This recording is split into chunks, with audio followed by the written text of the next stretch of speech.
नमस्कार. इंद्रधनू आयोजित बदलता भारत ही मालिका गेले 7-8 महिने आपण आयोजित करतो आहोत. आज सगळ्याच क्षेत्रांमध्ये भारत बदलतोय असं आपण म्हणतो. वृत्तपत्रांमधून, इतर प्रसारमाध्यमांमधून त्यातून खूप चर्चा होते. आणि म्हणून या बदलत्या भारताचं प्रतिनिधित्व करणारे एक एक विषय घेऊन त्याबाबतचं चर्चासत्र किंवा त्याबाबतचा कार्यक्रम करावा असा मानस होता. आणि पहिलं सत्र आपलं, पहिलं पुष्प आपलं पत्रकारिता या क्षेत्रावर झालं. त्याच्यानंतर दुसरं क्षेत्र आपण वैद्यकीय क्षेत्र निवडलं होतं. त्याच्यात डॉक्टर संजय ओक आणि डॉक्टर इंगळहळ्ळीकर यांनी वैद्यकीय क्षेत्रात होणाऱ्या बदलांचा मागोवा घेतला. आणि आज आपण हा तिसरं पुष्प या चर्चासत्रातलं, या मालिकेतलं आयोजित केलं आहे. आपला सगळ्यांना जिव्हाळ्याचा असणारा विषय म्हणजे पर्यटन क्षेत्र. सगळ्यांनाच फिरायला आवडतं आणि पर्यटन क्षेत्र कसं बदलतं आहे याबाबत या क्षेत्रामधले 3 मान्यवर लोक आज आपल्यापुढे त्यांची मतं मांडणार आहेत. खरं तर हा थोडा दुहेरी प्रश्न आहे किंवा दुहेरी प्रकार आहे.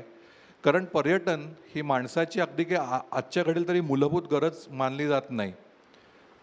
त्यामुळे भारत बदलला म्हणून पर्यटन बदललं का पर्यटन बदलताय हे बदलत्या भारताचं चित्र आहे, असं एक दोन्ही बाजू याच्यात कुठेतरी मांडता येतील. म्हणजे आधी कोंबडं का आधी अंडं तसा हा थोडासा प्रकार आहे.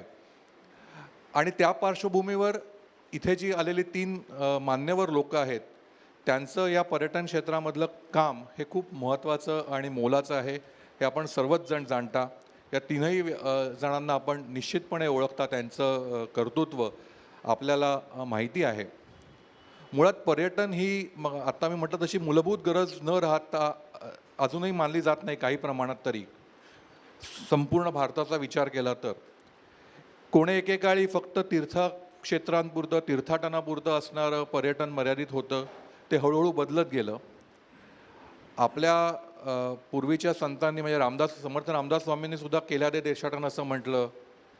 जागतिक पातळीवरचे जे अनेक प्रवासी होते त्यांनी याबाबतच्या अनेक मौलिक सूचना किंवा अनेक मौलिक सूत्र सांगितली. इबियन बटुटासारखा प्रसिद्ध प्रवासी जो होता तो म्हणतो, प्रवासाने मी स्पीचलेस होतो, पण प्रवास झाल्यानंतर तोच माणूस गोष्टी वेल्हाळ होतो. हे अशा स्वरूपाचे जे पर्यटनामधनं माणसांमध्ये होणारे बदल आहेत हे खूप महत्त्वाचे ठरतात. आणि म्हणून ते बदलत्या भारताचेही प्रतिनिधित्व करतात. आज आपल्याकडे आलेले जे 3 मान्यवर आहेत त्यांची थोडक्यात ओळख करून देतो. कृषी पर्यटन, ग्रामीण पर्यटन हा एक वेगळा आयाम पर्यटनाचा, नवीन आयाम जो ज्यांनी रुजवला असे चंद्रशेखर भडसावळे सर. खरं तर भडसावळे सरांची ओळख ही ग्रामीण आणि कृषी पर्यटनाचे पायोनियरिंग किंवा उद्गाते सगुणाबागच्या माध्यमातूनही आहेच.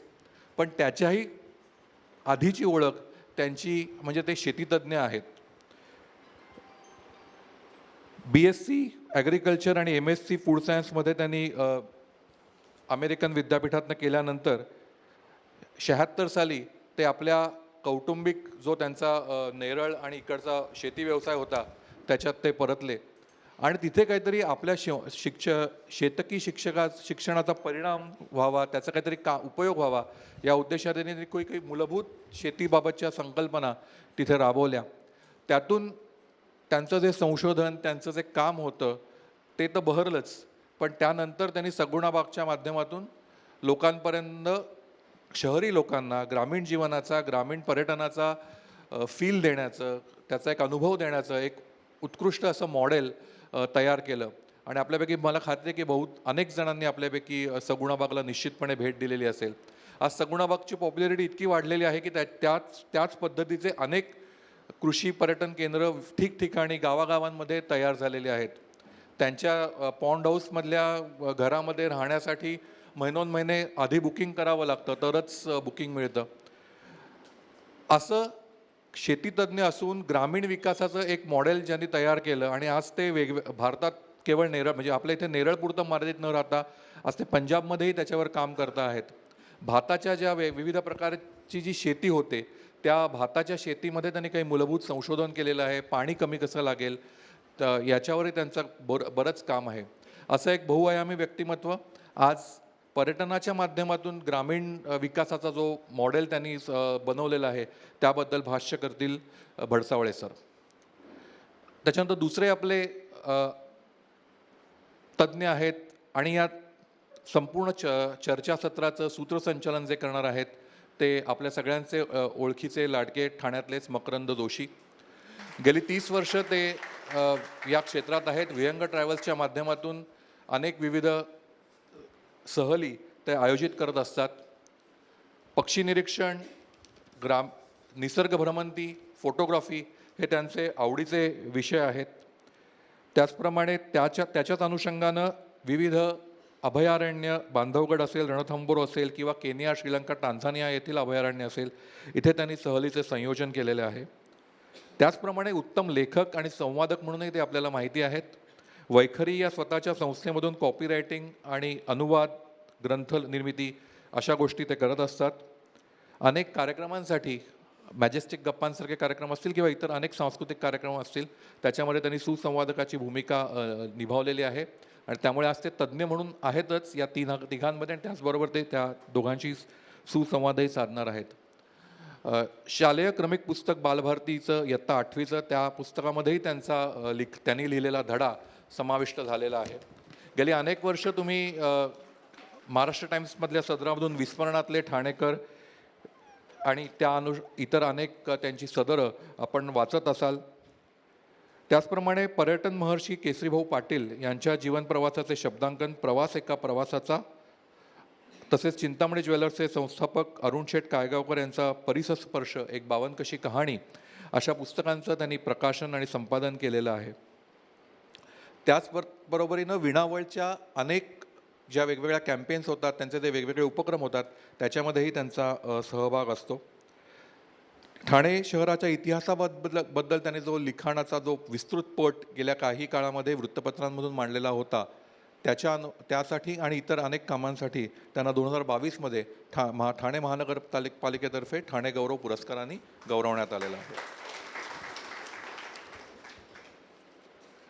आणि या दोघांबरोबरच तिसरं नाव म्हणजे आणि वीणा पाटील. आज सर्वांना नुसतं पर्यटन क्षेत्रामधील एक खूप मोठं व्यक्तिमत्व म्हणूनच नाही, तर एक महिला उद्योजक, आघाडीची धडाडीची उद्योजक म्हणून त्यांचं आज सर्वत्र नाव आदराने घेतलं जातं, कौतुकानं घेतलं जातं. गेली 40 वर्ष या क्षेत्रात कार्यरत आहेत आणि गेली 10 वर्ष वीणा वर्ल्डच्या त्या संस्थापिका आहेत आणि त्याच्या माध्यमातून आज अनेक हजारो लोकांना त्यांनी देशविदेशाच्या सफरी घडवलेल्या आहेत. त्यांच्यातल्या असलेले जे धडाडीचे गुण लक्षात घेऊन त्या अनेक महिला वर्गाला, नवउद्योजकांना हे निश्चित प्रेरणादायी असतात. जगातले सर्व 7ही खंड, अंटार्क्टिका धरून सर्व खंड त्यांनी आजपर्यंत पादाक्रांत केलेले आहेत. पायाला सतत भिंगरी अशा स्वरूपाचं त्यांचं वर्णन केलं तर वावगं ठरणार नाही. आणि त्यातूनच नवीन नवीन संकल्पनाच्या माध्यमातून त्यांनी वीणावळला आणि पर्यायानं शहरी प्रवाशांना, पर्यटकांना खूप वेगळी ऊर्जा, खूप वेगवेगळ्या संधी दिलेल्या आहेत. आज युरोप दर्शनाच्या माध्यमातून युरोप दर्शनासाठी हजारो लोक आज वीणावळच्या माध्यमातून युरोपला जात असतात. जे कुठल्या संस्थांना कधी वाटलंच नव्हतं की एवढी मराठी लोक युरोप करत फिरत राहतील. आणि मला असं वाटतं त्यांचं या क्षेत्रातलं काम हे खूप महत्त्वाचं आणि अधोरेखित होणारं आहे. अशा अत्यंत धडाडीच्या, ज्यांना गो गेटर म्हणता येईल आणि खूप सचोटीनं व्यवहार करणाऱ्या, सचोटीनं काम करणाऱ्या, सर्वांना मिळून मिसळून टीम पद्धतीनं काम करणाऱ्या अशा वीणा पाटील, असे या तीनही आपले आजचे तज्ज्ञ मंडळी. मी इंद्रधनुचे अध्यक्ष रवींद्र अमृतकर यांना विनंती करतो की त्या तिघांचंही स्वागत त्यांनी करावं.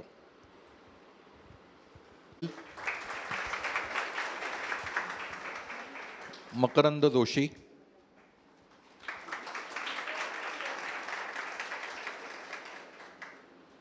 आणि चंद्रशेखर भडसावळे.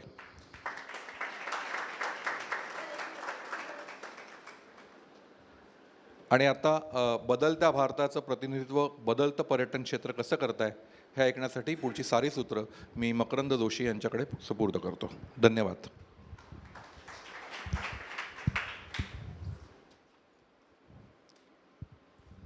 नमस्कार. सगळ्यात आधी इंद्रधनू या संस्थेचे मी मनापासून आभार मानतो. जसं डॉक्टर चैतन्य साठेंनी त्यांच्या प्रास्ताविकात म्हटलं की पर्यटन ही काही प्राथमिक गरज अजूनही झालेली नाही, तरीही बदलता भारतचं तिसरं पुष्प पर्यटन या क्षेत्राला त्यांनी दिलं आणि पर्यटनाचं एकूणच वाढणारा स्कोप आवाका आणि पर्यटनाचं बदलतं जे काही चित्र आहे ते जाणून घ्यायचा प्रयत्न केला. त्याबद्दल मी मनापासून आभार मानतो. अर्थात इंद्रधनू जवळजवळ 30-35 वर्ष ठाण्यात कार्यरत असलेली संस्था आहे. संस्था कार्यरत राहतात, टिकतात, कारण त्या खूप विचारपूर्वक योजना करत असतात, काटकसरी असतात. निवेदक, वक्ता एकच बोलवायचा, म्हणजे मग वेळेची बचत होते, सगळ्याचीच बचत होते असा हा प्रकार. कदाचित ती परीक्षा असेल, बघूया मकरंद जोशी निवेदन करतो तर त्याला दोन्ही रोल देत जाऊन बघूया जमतं आहे का. पण निवेदक होण्याच्या बरोबर मी टूर मॅनेजर आहे आणि टूर मॅनेजर हा कुठल्याही बहुरूपी कलाकारापेक्षा जास्त श्रेष्ठ असतो, कारण त्याला टूर कंडक्ट करताना खूप भूमिका करायच्या असतात. त्यामुळे एक टूर मला आज इथे कंडक्ट करायची आहे, माझ्याच फील्डमधल्या 2 दिग्गज व्यक्तिमत्वांशी बातचीत करत. मध्ये मध्ये माझंही थोडंसं शेपूट येणार आहे त्याच्यामध्ये. पण असा प्रवास बघितला ना तर शेखरजी त्यांचा प्रवास 75-76मध्ये सुरू झाला. वीणा मॅमचा प्रवास 84-85ला सुरू झाला आणि माझा प्रवास 92-93ला सुरू झाला. म्हणजे इथेसुद्धा 10-10 वर्षांनी पर्यटन जे बदलत गेलेलं आहे त्यातले जणू आम्ही 3 टप्पे आहोत असं म्हणता येईल. आणि त्यामुळेच आजचा हा कार्यक्रम पूर्णपणे पर्यटन विश्वाचा वेध घ्यायचा आमचा प्रयत्न असेल उपलब्ध वेळामध्ये. यांच्याकडे खूप मोठा दोघांकडे अनुभव आहे.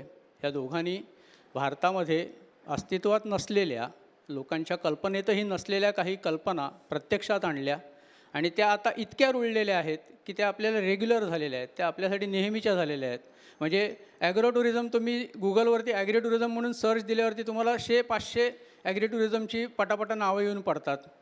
गुगलवरती तुम्ही सर्च करता सोलो डेस्टिनेशन्स, गुगलवरती तुम्ही सर्च करता डेस्टिनेशन्स फॉर लेडीज, तुम्हाला 100-500 डेस्टिनेशन्सची नावं येऊन पडतात.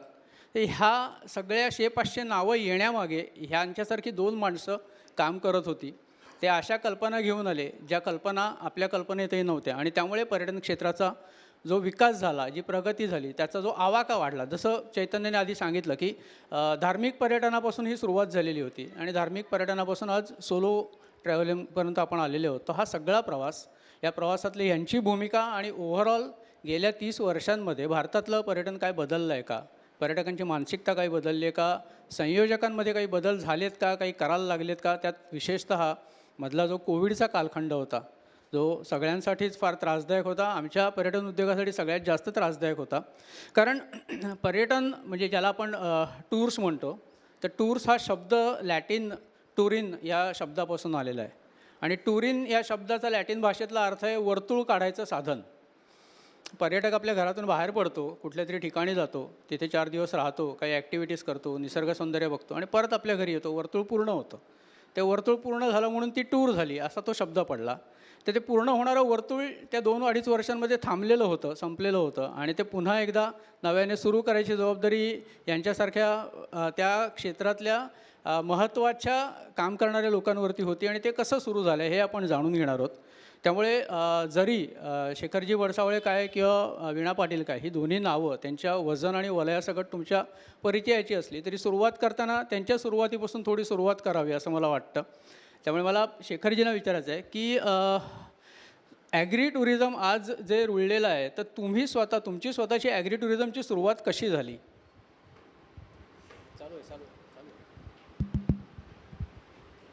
खूप खूप धन्यवाद. तुम्हाला सगळ्यांना बघून छान वाटतं आहे. ॲग्रो टुरिझमपेक्षा कृषी पर्यटन हा जास्त आवडला का शब्द? कृषी पर्यटन म्हणजे स्वतः शेतकऱ्याने आपल्या फळत्या फुलत्या शेतावरच आयोजित केलेलं आनंददायी शिक्षण व मौज यांचा सहज सुंदर मिलाप. म्हणजे तिथे स्वतः शेतकरी पाहिजे, फळती फुलती शेती पाहिजे आणि अनोळखी पाहुण्याची सेवा करण्यासाठी उत्सुक असलेला शेतकरी पाहिजे. अशा सगळ्या गोष्टी जर एकत्र आल्या तर मग तिथे कॉटेज नको, तिथे फार काही ॲक्टिव्हिटीज पाहिजेत असंही काही नाही. हे सगळं चांगलं होऊ शकतं, सुंदर होऊ शकतं. हे आता 1985 साली ह्याची सगळ्याची सुरुवात झाली, योगायोगाने झाली. तेव्हा कृषी पर्यटन हा शब्दही नव्हता. तो कृषी पर्यटन शब्द कसा मिळाला तेही सांगतो, पण या सगळ्याची सुरुवात कशी झाली ते सांगतो. ते सांगायचे ना. तर माझे वडील स्वातंत्र्य लढ्यामध्ये होते. स्वातंत्र्य लढ्यामध्ये त्यांना शेवटची शिक्षा खरं तर फाशीची झाली होती, पण ती प्रत्यक्षात आली नाही. कारण गोरा जेलर जो होता तोच सांगायचा त्यांना की तुझ्या वकिलाने अमुक सांगितलं की तू सुटशील, की ते वकिलांना सांगायचे, मग वकील ते सांगायचे, मग केस एवढी लांबली, ते अपील, अगोदर शिक्षा झाली मग ते अपील, आणि मग ते एवढं लांबलं की स्वातंत्र्य आलं. माझ्या वडिलांच्या सोबत इथे तुमच्या ठाण्यामधले नारायण कोळी, हे नाव बरोबर आहे का? या नारायण कोळी हे पण होते. किंबहुना माझे वडील त्यांच्या घरामध्ये कितीतरी महिने राहिलेले आहेत. त्यांची आई माझ्या वडिलांसाठी शाकाहारी जेवण बाजूला काढून ठेवायची.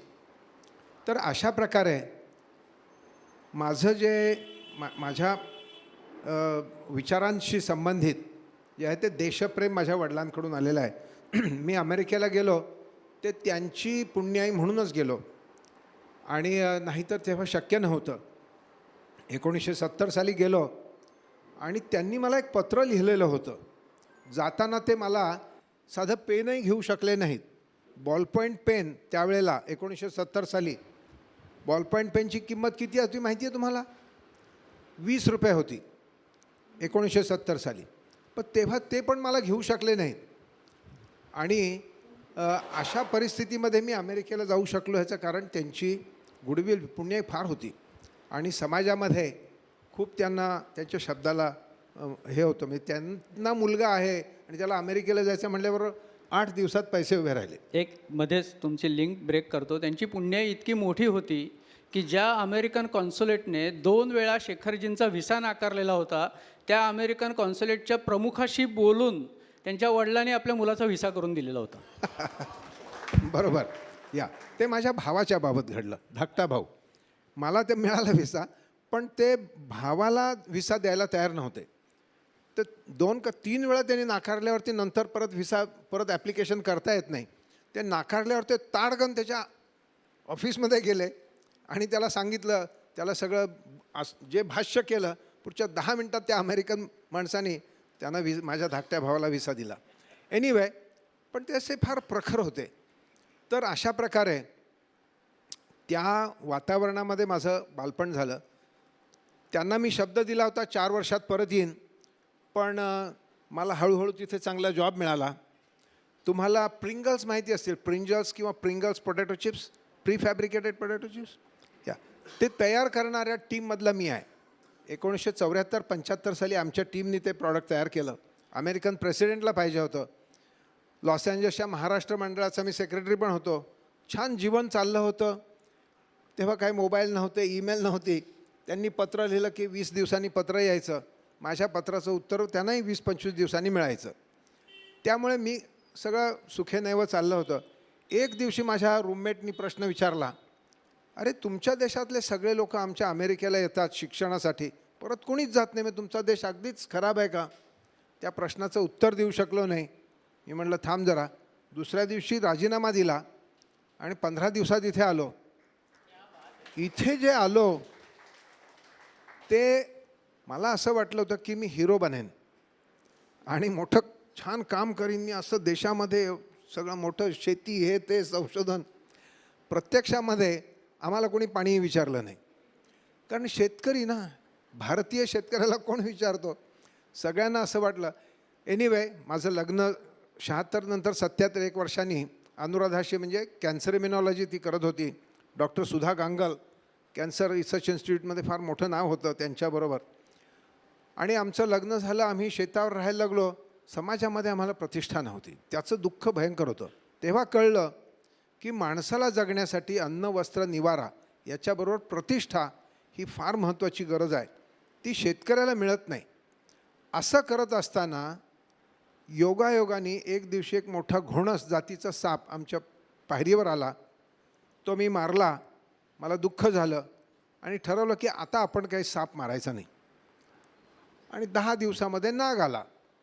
तो नाग मी पकडला. नाग पकडला ही बातमी मात्र वाऱ्यासारखी पसरली. मी अमेरिकेहून आलो, शेती करतोय, धडपड ते 10 वर्ष कोणाला कळलं नाही. नाग पकडला हे 10 तासात सगळ्याभर कळलं. आणि अशा प्रकारे लोक मी सापवाला झालो म्हणून प्रतिष्ठा द्यायला लागले.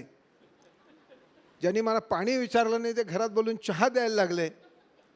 आणि अशा प्रकारे मी सापवाला झालो.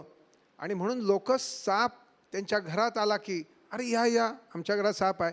तो पकडून नेला की आमचे पाहुणे आलेत, त्या विणावळच्या पाटील मॅडम आलेल्या आहेत, तर आता साप बाहेर काढून आम्हाला दाखवा.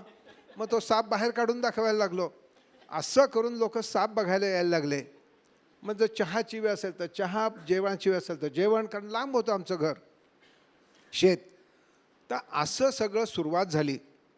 आणि हे अत्यंत महत्त्वाची गोष्ट मला इथे सांगायची आहे की आमच्या घरामध्ये तेव्हासुद्धा म्हणजे अमेरिकेहून आल्यानंतर 10 वर्षांनी, कारण वडिलांनी सांगितलं नोकरी करायची नाही, शेतातच काम करायचं. शेतामध्ये काम करून आमच्याकडे 4 सारखे पेले नव्हते, 4 सारख्या कब्बशा नव्हत्या. अशा परिस्थितीमध्ये लोक यायला लागले, ते आनंदी व्हायला लागले.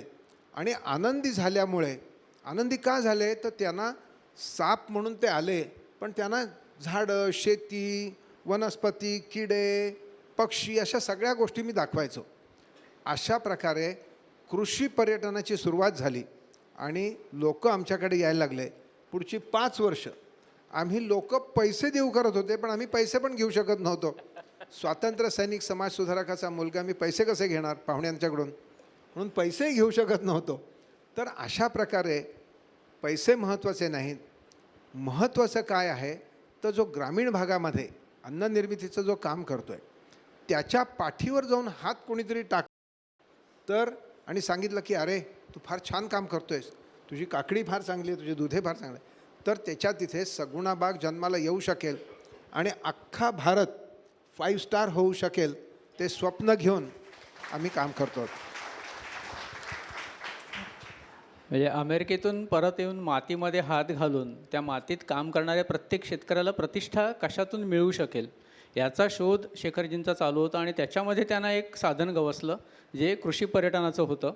त्यांनी सांगितलं तसं 82-85च्या आसपास त्यांनी कृषी पर्यटन सुरुवात केली. ते खऱ्या अर्थाने भारतातले कृषी पर्यटनाचे प्रणेते आहेत. कारण महाराष्ट्रामध्ये कृषी पर्यटनाच्या संदर्भातलं पहिलं शासकीय 2005 साली बारामतीच्या जवळ पळशीवाडीला त्यांनी एक मॉडेल उभारलं आहे. माहीत नाही कितपत बरं आहे, म्हणजे खरं आहे का बरं आहे काहीच माहिती नाही, पण ते बारामतीचे लोक कृषी पर्यटनावर बोलण्यासाठी मलाच बोलावतात. म्हणजे योग्य रस्त्यावरती आहेत ते, योग्य माणसाला बोलवतात निदान त्यासाठी तरी. त्यामुळे ही एक धारा आहे, पर्यटनातली ही एक धारा आहे जी आधुनिक जगामध्ये निर्माण झालेली आहे असं आपल्याला वाटतं. पण कदाचित त्याची बीजं जुन्या काळच्या आपल्या लाईफस्टाईलमध्ये पण असतील असंही असू शकतं.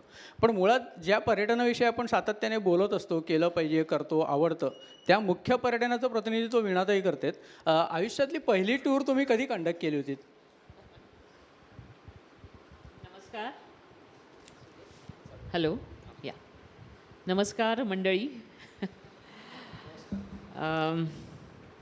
बरं वाटलं इथे येऊन, कारण जवळजवळ गेली 5 वर्ष मी अशा प्रोग्रामला गेलेच नव्हते. त्याच्या आधी खूप अशा ठिकाणी मी जात होते. त्यातला मकरंद एक असायचा. मकरंद आणि आम्ही अगदी अरेतुरेवर असतो त्यामुळे मी बोलते. त्याच्याबरोबर पण इथे ठाण्यात बरेच प्रोग्राम केले. पण 5 वर्षानंतर मला वाटतं आणि कोविडनंतर ह्या पहिल्या कार्यक्रमाला मी आले.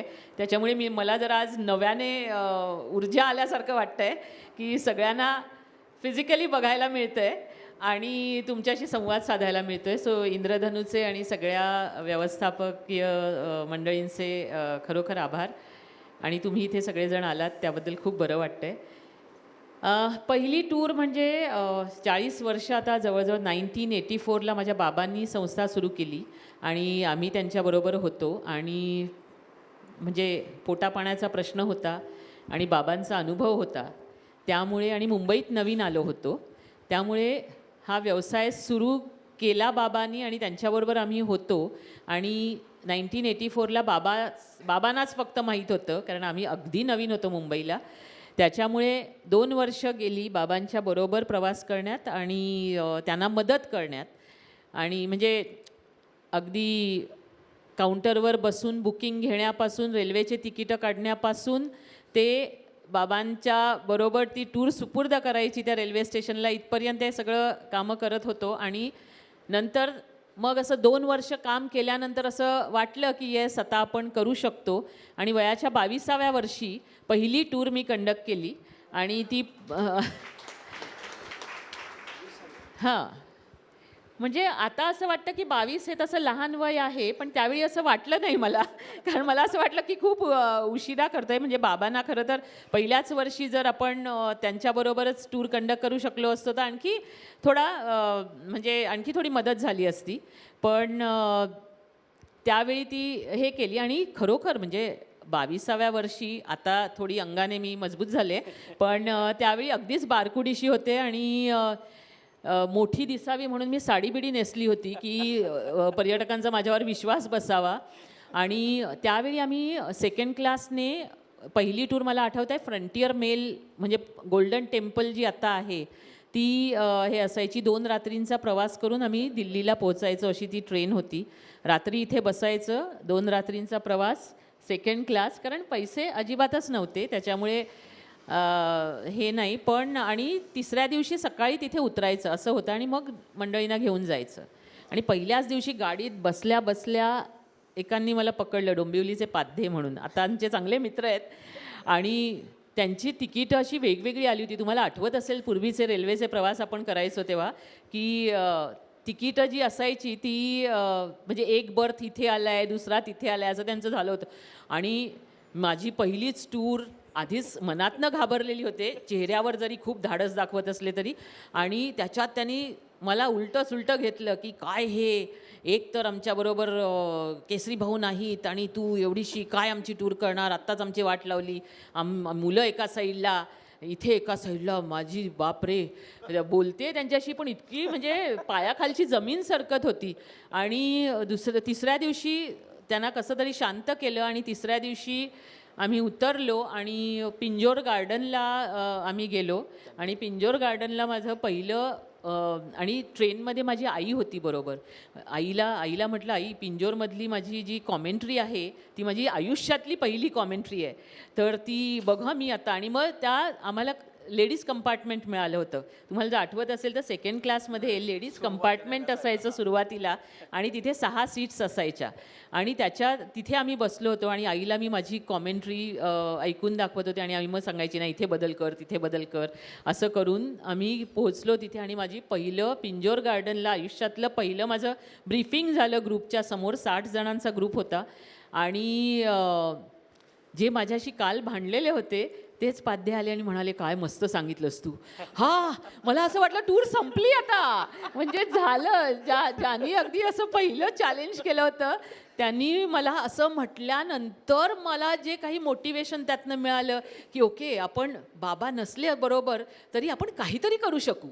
आणि मग ते काहीतरी करू शकू आणि ती टूर अतिशय सुंदर झाली. कारण एक ऑर्गनाइज्ड वे ऑफ वर्किंग बाबांच्याकडनं त्यावेळी मी शिकले होते आणि मला पण मनापासून तसं वागणं आवडत होतं. त्याच्यामुळे ती टूर अतिशय सुंदर झाली आणि मग माझा तो तसा प्रवास सुरू झाला आणि मला ते आवडायला लागलं म्हणजे प्रचंड आवडायला लागलं की अरे, हे जे काम आहे ते आपण करायला पाहिजे. आणि त्या 1984 पासून 15 वर्ष जवळजवळ मी टूर्स कंडक्ट करत होते. म्हणजे जसं विहंगचे मालक आपल्याला म्हणाले की मी एक टूर मॅनेजर पण आहे.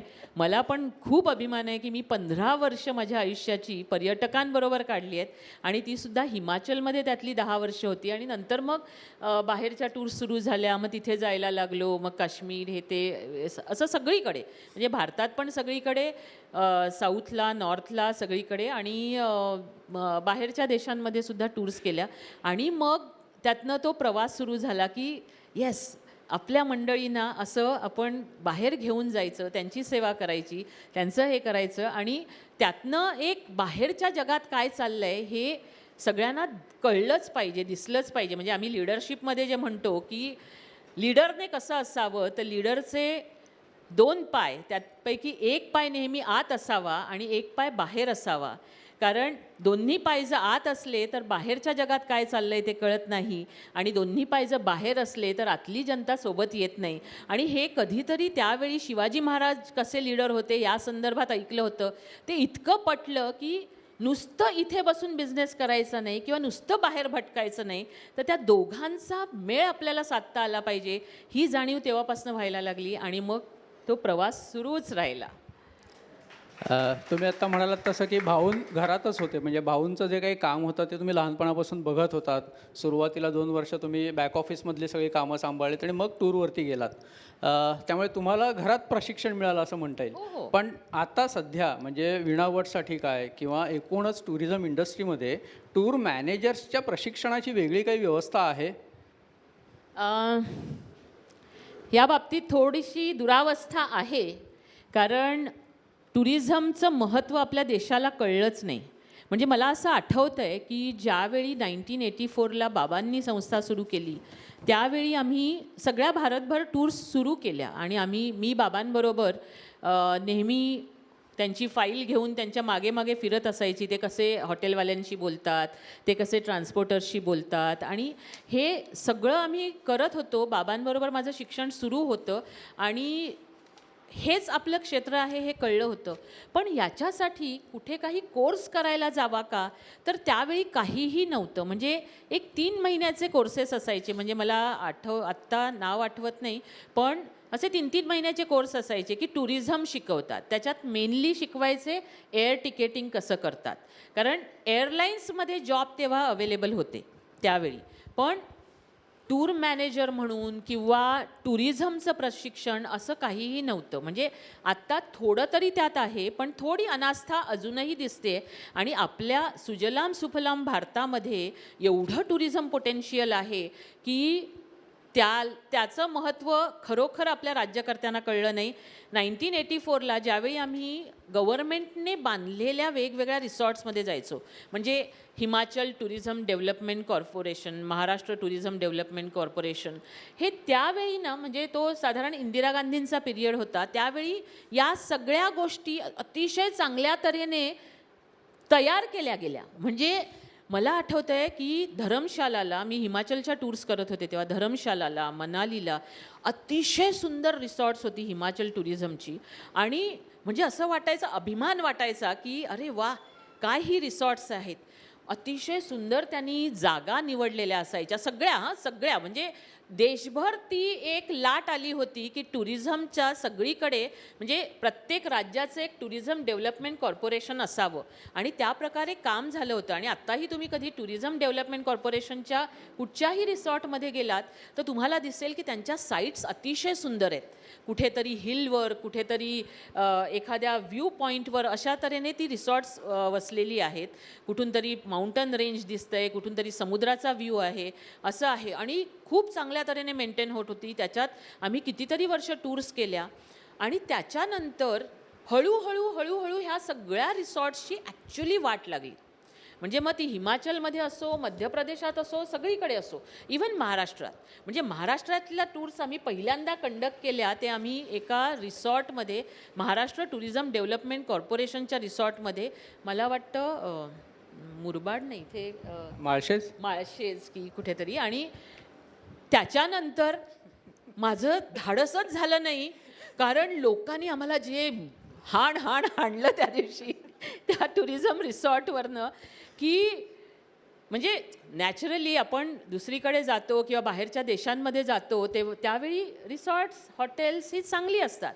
पर्यटक त्याच ह्याने आले होते आणि आम्ही पण अशा अभिमानाने टुरिझम डेव्हलपमेंट कॉर्पोरेशनचं रिसॉर्ट म्हणून गेलो. आणि इतकी ती वाताहत होती रिसॉर्टची की नंतर खरोखर धाडस नाही झालं की टूर करावी अशी. त्याच्यानंतर आत्ता, म्हणजे त्या 1984 नंतर जर आपल्याला दुसरे पंतप्रधान मिळाले असतील ज्यांना टुरिझमचं महत्त्व कळतं, तर ते आत्ता नरेंद्र मोदी.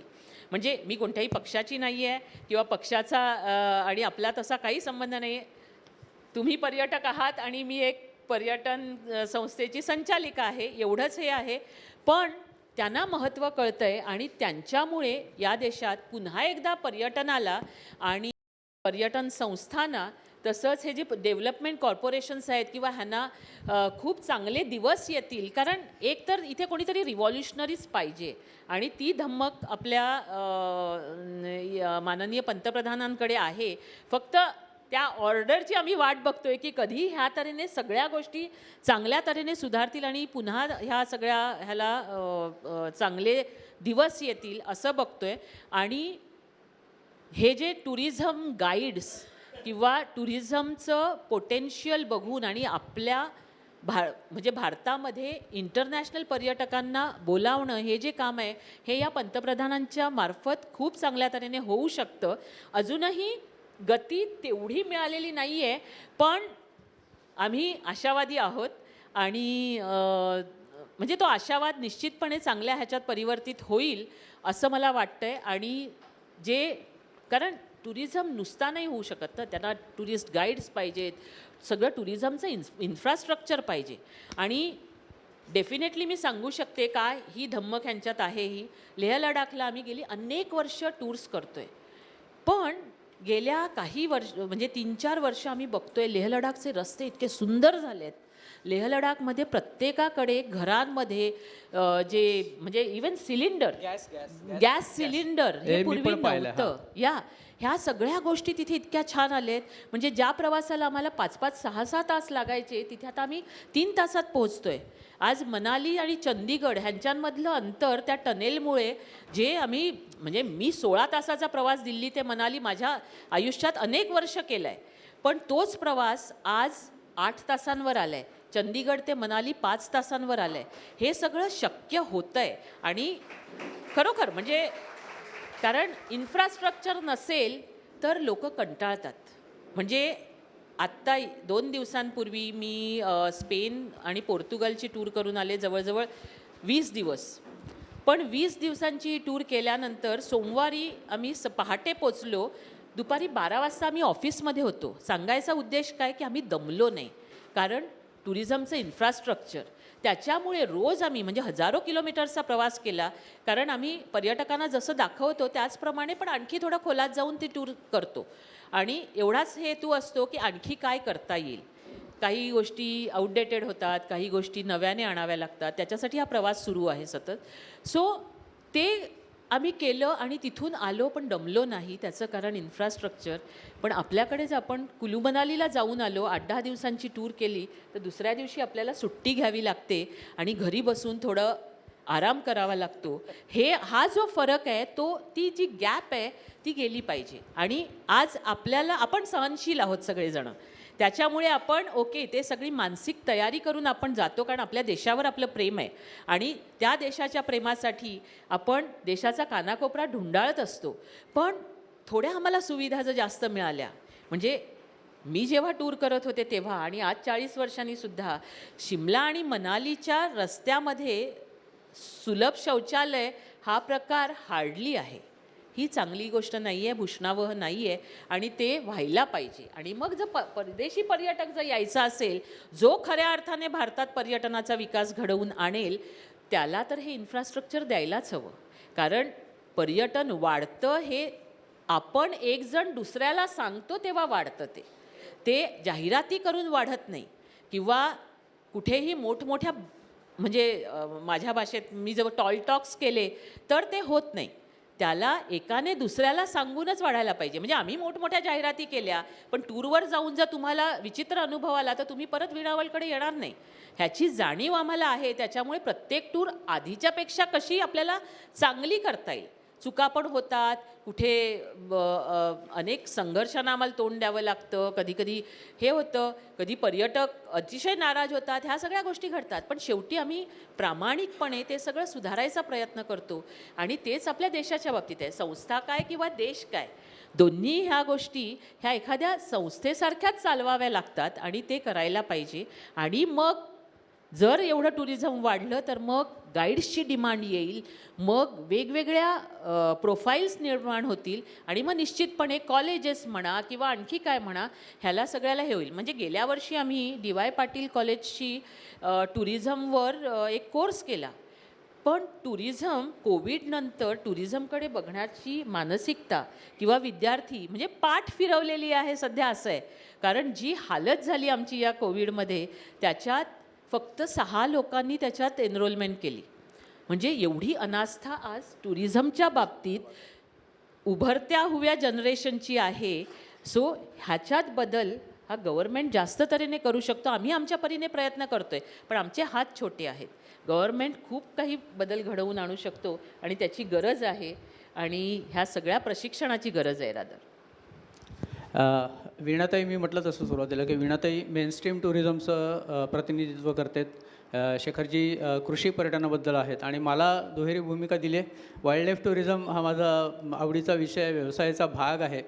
या दोघांच्या बाबतीत आपण बघितलं तर हे शेतकरीच आहेत, म्हणजे वडिलांपासून ते शेतकरी आहेत. वडिलांचा शेतकऱ्याचा वारसा त्यांनी पुढे चालवला. इतकंच नाही, आज त्यांची मुलंही त्यांचाच धडा गिरून परदेशातलं सगळं सोडून पुन्हा भारतात येऊन नेरळसारख्या ठिकाणच्या शाळेमध्ये आपल्या मुलांना म्हणजे ह्यांच्या नातवंडांना घालण्याचं धाडस ते करू शकतात. कारण त्यांना माहिती आहे की माझे वडील जे करतात त्याच्यामुळेच खरी शेतकऱ्याला प्रतिष्ठा मिळणार आहे. किंवा वीणा मॅमचं पण उदाहरण तसंच आहे की त्यांची नेक्स्ट जनरेशन आज त्यांच्या बरोबरीने काम करते, जसं त्या भाऊंच्या बरोबरीने काम करत होत्या. माझ्या स्वतःच्या बाबतीत मला टुरिझमची फॅमिली बॅकग्राऊंड अजिबात नव्हती. किंबहुना माझ्या वडिलांचं मत होतं की उद्योग व्यवसायाच्या बंधात पडू नकोस, नोकरी पकड, कारण ते व्यावसायिक नट होते. त्यामुळे आर्थिक अस्थिरता त्याने अनुभवलेली होती. परंतु मला स्वतःला नोकरी करायची नव्हती आणि त्या वयाचा एक हे असतो, उन्माद असतो. त्याच्यामुळे पाचपोच राहत नाही. तसं मी वडिलांना उद्धटपणे विचारलंही होतं की तुम्ही तर स्वतः कधी नोकरी केली नाही आयुष्यात, मला कशाला नोकरी करायला सांगताय. तर ते मला म्हणाले मी केली नाही म्हणूनच तुला करायला सांगतोय. तर ते आज त्यांच्या वयाचं झाल्यावर मला कळतं ते का बोलले होते. पण वाईल्डलाईफच्याबद्दल एक आकर्षण, प्रेम आणि आवड आणि अभ्यास सुरू झालेला होता कॉलेजमध्ये असताना.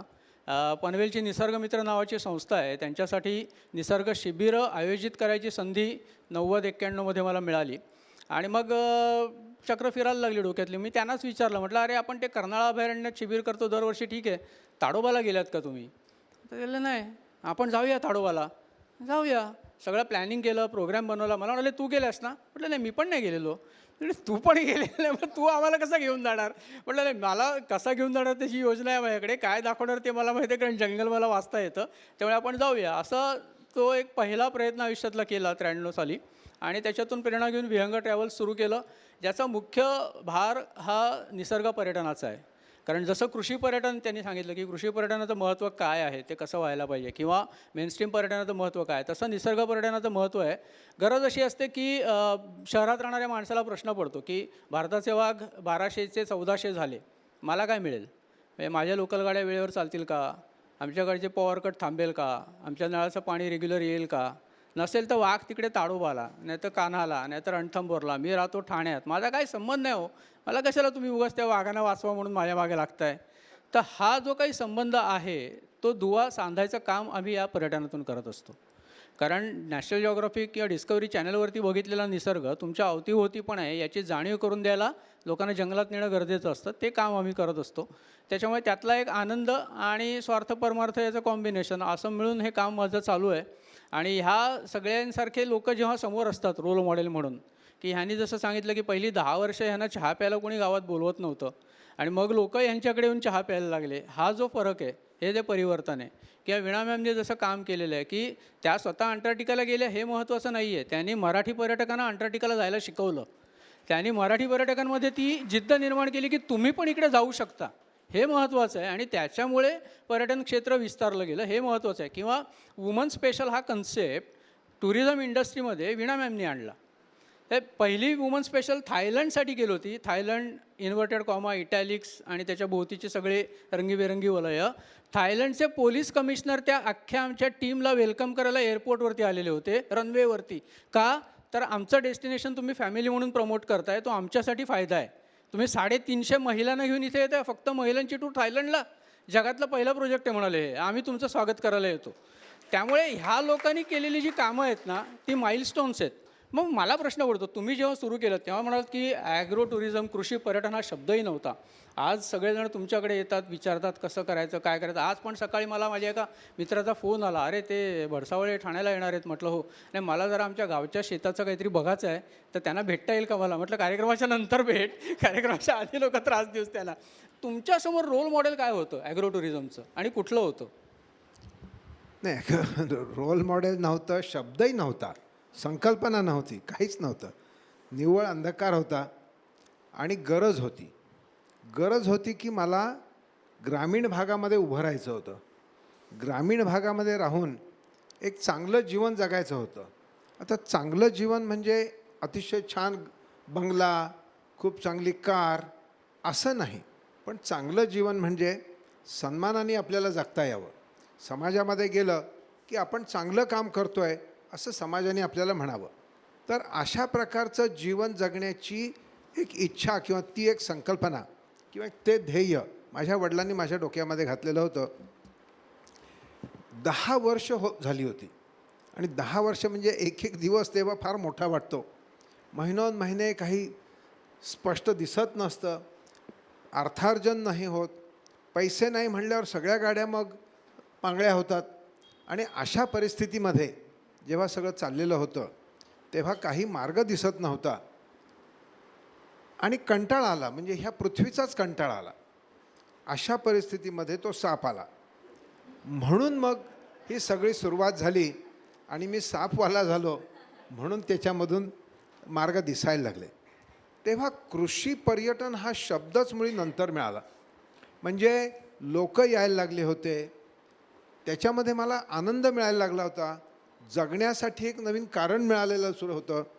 आणि अशा प्रकारे जेव्हा आपलेच देशवासीय आपल्या शेतावर येऊन म्हणतात की अरे वा, हा तुझा दुधीचा वेल फार चांगला आहे, हे आंब्याचं झाड छान दिसतंय, ह्या झाडाचं नाव आम्हाला माहिती नव्हतं, हे असं आहे का, आणि मग भुईमुगाच्या शेंगा इथे लागतात का, असं जेव्हा हळूहळू व्हायला लागलं तेव्हा मग नवीन नवीन कल्पना सुचायला लागल्या.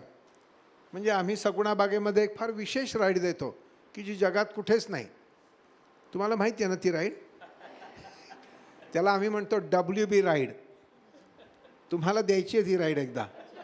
WB राईड माहिती नाही तुम्हाला? जगामध्ये कुठे नाही बरं का. तुम्हाला ती ट्रिप घेऊन तुम्हाला सगुणा बागेत यायला पाहिजे. WB राईड म्हणजे वॉटर बफेलो राईड. म्हणजे तुम्ही आलात की आम्ही म्हैस पाण्यामध्ये नेणार, त्याच्यावर तुम्हाला बसवणार. तर अशी ही जी WB राईड, हो फार हो देशविदेशीचे लोक सगुणा बागेमध्ये येतात. तेव्हा अशा छोट्या छोट्या गोष्टी ज्या सगुणा बागेमध्ये मग काय झालं की माझे एक प्रोफेसर दापोलीच्या ॲग्रिकल्चर कॉलेजचे ते आले होते आणि त्यांनी मला एक छोटंसं पुस्तक दिलं, अगदी छोटं एवढं जाडे, एक 30-40 पानांचं पुस्तक असेल, ॲग्रो टुरिझम इन ऑस्ट्रेलिया. तर मी म्हणलं अरे वा. ते पाहिलं. जेव्हा मला पाहिल्यानंतर असं लक्षात आलं की आपण हेच करतो आहे. ऑस्ट्रेलियाच्या शेतकऱ्यांची पण तीच गरज होती.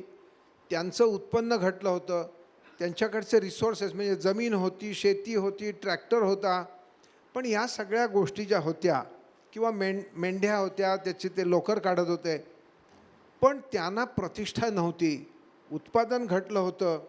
आणि अशा सगळ्या अडचणींवर मात कशी करायची म्हणून ऑस्ट्रेलियामध्ये हे ॲग्रो टुरिझम सुरू झालेलं होतं. माझ्या लक्षात आलं की रे माझ्या इथे सुद्धा असंच आहे, नदी आहे, शेती आहे, मेहनत करतो आहे आम्ही, झाडं आहेत, पण त्याला कोणी बघायला येत नाही आहे, त्याच्यातनं मला उत्पन्न मिळत नाही आहे, आणि मी काय करतो आहे, कुठच्या दिशेला चाललो आहे. हे ॲग्रो टुरिझम इन ऑस्ट्रेलिया पाहिल्यावर म्हणलं ऑस्ट्रेलियाचा शेतकरी आपल्यामध्ये साम्य आहे, अडचणी त्याच आहेत, उत्तर पण तेच आहे. सो ॲग्रो टुरिझम हे त्यांचं पाहिल्यावर मला धीर आला की आपण जे करतो आहे ते बरोबर आहे. तोपर्यंत आम्हाला नाव पण माहिती नव्हतं. मग एक दिवशी मोटरसायकलवर चाललो असताना एकदम अचानक असा मला असं वाटलं की अरे ॲग्रो टुरिझम म्हणजे ॲग्रो म्हणजे कृषी, टुरिझम म्हणजे पर्यटन. नाहीतर शेतकऱ्याच्या शेतावर ते सुद्धा धुरळा असलेल्या, काही झाडं नाही, काही नाही, काही जेवणाची सोय नाही, बसायची जागा नाही, असं काही नसताना ह्यांच्यासारखं कोणीतरी कसं यावं आपल्याकडे. हां, हे आले असते कारण पक्षी होते आमच्याकडे, पण त्या कशा आल्या असत्या? नाही, मग समज असा आहे की तुम्ही अजून आलेले नाही आहात. आता बरं झालं, आता पकडलं तुम्हाला. ठीक आहे, लवकर आता या. तर अशा प्रकारे तो शब्द सुचला ॲग्रो टुरिझम म्हणजे कृषी पर्यटन. तो शब्दसुद्धा मी तयार केलेला आहे. हिंदी, संस्कृत, मराठीमध्ये कृषी पर्यटन हा शब्द नव्हता. शेतकरी आणि पर्यटन हे कशाला कोण म्हणजे 80च्या दशकामध्ये कोण कशाला करेल. म्हणजे माथेरानला जायचं टाकून सगुणाबागेत कशाला कोणी नेरळला येईल. आता बाकी एका कार्यक्रमामध्ये गेल्या वर्षी माथेरानचे अध्यक्ष नगराध्यक्ष होते आणि आम्ही दोघं असे स्टेजवर होतो. ते म्हणाले, अहो, त्यांनी भाषणात पण सांगितलं की म्हणे नेरळकरांची ओळख ही माथेरानमुळे होती. म्हणजे आम्ही कुठले तर माथेरानच्या पायथ्याशी आहे ना त्या नेरळचे. आता आता म्हणे आम्ही सांगतो की आम्ही माथेरानचे म्हणजे कुठले तर ते सगुणाबाग आहे ना त्याच्या जवळचे. असं त्या अध्यक्षांनी एका कार्यक्रमामध्ये सांगितलं. तर अशा प्रकारे कृषी पर्यटनाचा जन्म झाला. कृषी पर्यटन संकल्पना, कृषी पर्यटन शब्द, आणि ते काही माहिती नव्हतं. ही गरज होती आणि गरज अशी होती की एका सक्षम तरुण, म्हणजे मी अमेरिका सोडून आलो होतो की नाही, 25 वर्षाचा होतो. अमेरिका सोडून ते अतिशय चांगली नोकरी सगळं हे ते सगळं सोडून आलो होतो. सक्षम होतो. सक्षम तरुणाची ती गरज होती की एक चांगलं जीवन पद्धती कशी जगता येईल शेतीवर आधारित ग्रामीण भागामध्ये राहून. आणि हे सगळं ती गरजेचा सातत्यपूर्वक शोध घेतल्यावर हे परमेश्वराने आमच्या वाट्याला दिलं. त्याच्यासाठी ते म्हणतात की असं जर सतत आपण एखाद्या विचाराच्या मागे लागलो आणि सतत तो विचार तोच करत राहिलो की मला ग्रामीण भारतामध्ये राहून सन्मानाने जगायचं आहे, चांगलं जीवन जगायचं आहे, त्याचा जर शोध घेत राहिलं, त्याचा मागोवा घेत राहिलो तर युनिव्हर्स कन्स्पायर्स फॉर यू. संपूर्ण विश्वापेक्षा काय बरोबर, संपूर्ण विश्व त्याच्यासाठी तुम्हाला मदत करतं. आणि ते आमच्या बाबतीत घडलेलं आम्हाला जाणवतं. आज आता सगळ्यात छान गोष्ट आमच्या बाबतीत जी घडली ती म्हणजे आमची 3ही मुलं परदेशामध्ये वेस्टर्न वर्ल्डमध्ये शिक्षण घेतलं, चांगल्या नोकऱ्या केल्या, व्यवसाय केले. ते सगळेजण म्हणजे ऑस्ट्रेलिया, स्वित्झर्लंड आणि आयर्लंड किंवा केनिया, त्यातल्या 2 मुली आणि 1 मुलगा, प्रत्येकाचे स्पाउसेससह त्यांच्या मुलासह ते आता सगळे भारतामध्ये आलेत, ग्रामीण भारताशी संबंधित काम करतायत. आणि अशा प्रकारे हा अत्यंत महत्त्वाचा आहे. आपल्या देशाची सक्षम पिढी जर ग्रामीण भारतामध्ये आली तर ठीक आहे, सरकार करेल तेव्हा करेल, पण त्याची वाट न पाहता तुम्ही आणि आम्ही मिळून आपला देश आपण 5 स्टार करू शकू. तुम्ही आत्ता म्हणालात की असं समोर रोल मॉडेल असं काही फारसं नव्हतंच. म्हणजे ते एक पुस्तक मिळालं, त्यातून काही गोष्टी लक्षात आल्या. 5 वर्षांनी हां, पण मग आता तुमच्याकडे जे काही जे सगुणबागेचं वैशिष्ट्य आहे, म्हणजे त्यातला जो तलाव आहे, त्या तलावातले जे काही बंगलोज आहेत किंवा त्या तलावातून जे फिशिंग होत, ह्या सगळ्या कल्पना कशा इव्हॉल्व्ह होत गेल्या, ह्या सगळ्या कल्पना कशा सुचत गेल्या? अच्छा, आमच्याकडे मला आठवतं आहे सगळ्यात पहिल्यांदी आल्याने जे राहिले ते मिलिंद गुणाजी. अगदी असे फिरत कुठेतरी रस्ता चुकल्याने ते आमच्याकडे आले. म्हणजे ते म्हणाले, ते आले आमच्या घरी आले. माझी मोठी मुलगी होती बरोबर तिथे आणि मी ते आम्ही गेलो पटकन पुढे, कोण आलं आहे बघायला. ते म्हणाले, मी मिलिंद गुणाजी. आम्ही म्हटलं नमस्कार, या या. आम्हाला शेवटी माझ्या मुलीने विचारलं, म्हणजे तुम्ही काय करता? आणि ते म्हणाले, बरं वाटलं हा प्रश्न ऐकून, नाही तर म्हणे मला फार त्रास होत असतो. तर म्हणजे आम्हाला काही माहिती नव्हतं, कारण आम्ही इतके खेडेगावामध्ये राहिलेलो होतो की मिलिंद गुणाजी कोण आम्हाला माहिती नव्हतं. आणि त्यांच्याबरोबर होते जगदीश माळी. जगदीश माळी हेही नाव तुम्हाला माहिती असेल. हे 2 जण होते. आणि आणखीन तर असे हे सगळे मंडळी, आम्हाला काही पत्ता नाही कोण हे. ते आले आणि 1-2 तास राहिल्यावर म्हणाले, आम्हाला इथे राहायचं आहे. आता आमच्याकडे राहायची व्यवस्था काही नव्हती. म्हणजे ही साधारण 3च्या सुमाराला, दुपारी 3 वाजता आम्ही आमच्याकडे कामगारांच्यासाठी 4 खोल्या बांधलेल्या होत्या. 2 कामगारांना बाहेर काढलं. म्हणजे चला चला लवकर, भर भर भर झाडलं, सारवून टाकली खालची जमीन. आणि बस जे होतं ते म्हणाले, आम्ही राहतो इथे. राहिले. दुसऱ्या दिवशी त्यांच्या कपड्यावर, तुम्हाला माहिती आहे खेड्यातली जी घरं असतात चुली पेटवून पेटवून वरती काळं झालेलं असतं, गार होते, थंडी होती, त्याला शेद वळणं म्हणतात. म्हणजे असं त्याचं कंडेन्सेशन झालं वाफेचं आणि ते ठिपके त्यांच्या अंगावर पडले. तो काळे ठिपक्याचा रंग कधी परत जात नाही. सकाळी ते पाहिल्यावर तुमच्यासारखं झालं आमचं, पायाखालची जमीन बस सरकली. तोपर्यंत आम्हाला कळलं होतं कोण मिलिंद गुणाजी आणि कोण जगदीश माळे. सकाळी हे पाहिल्यावर म्हणलं आता झाली, वाट लागली आपली. पण ते म्हणाले आम्हाला अत्यंत आनंद वाटतोय. तर अशा प्रकारे जर का अगदी मनापासून आपल्याला खरं तर खूप मोठ्या इन्फ्रास्ट्रक्चरची पण गरज नाही.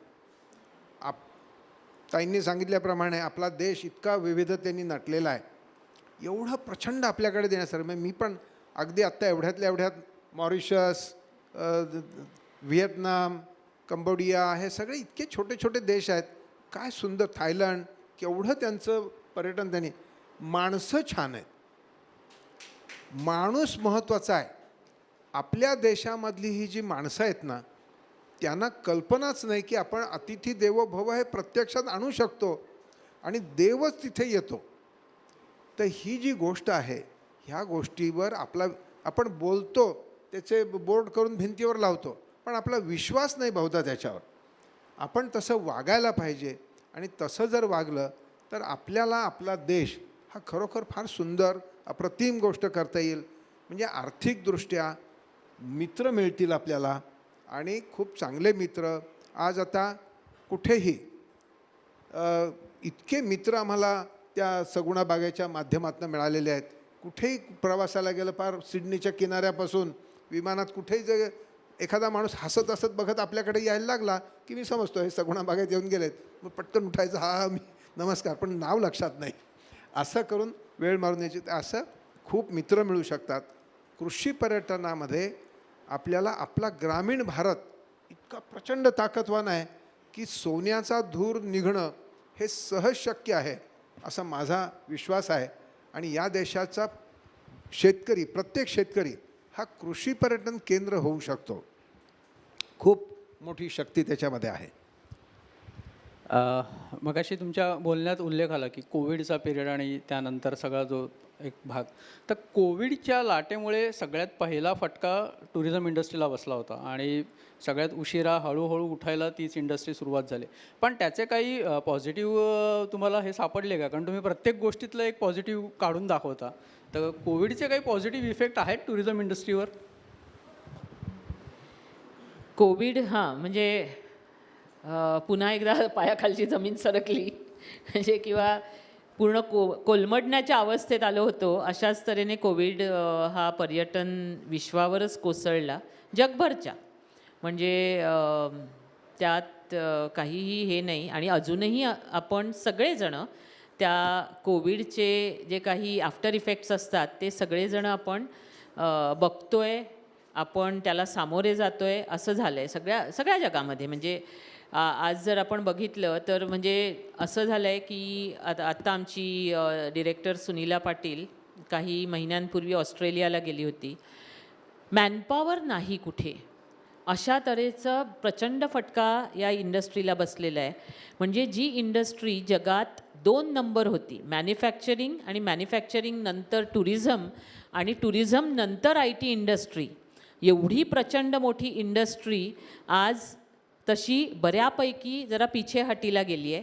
आणि ह्या इंडस्ट्रीच्या ह्या पिछेहाटीमध्ये सगळ्यात महत्त्वाचं आत्ताचं एक चॅलेंज आहे ते म्हणजे मॅनपॉवर क्रंच. आणि माणसंच नाही आहेत, कारण माणसांनी ही इंडस्ट्री सोडली टुरिझममध्ये. म्हणजे आम्ही विणावळला अगदी खूप काय म्हणतो ना, नशीबवान म्हणतो, कारण आमची सगळी टीम म्हणजे 1100 लोकं होती. आमचे सगळा जो टीम मेंबर्स आहेत ते 1100 होते. आम्ही 700वर आलो पोस्ट कोविड. कारण आम्ही एक दिवस सांगितलं ये थोडा लंबा चलनेवाला है असं दिसतंय, तर ज्यांना काहीही मिळेल, बाहेर जॉब मिळेल तर तुम्ही घ्या. टुरिझम इंडस्ट्री परत जरा स्थिरस्थावर झाली की परत या तुम्ही.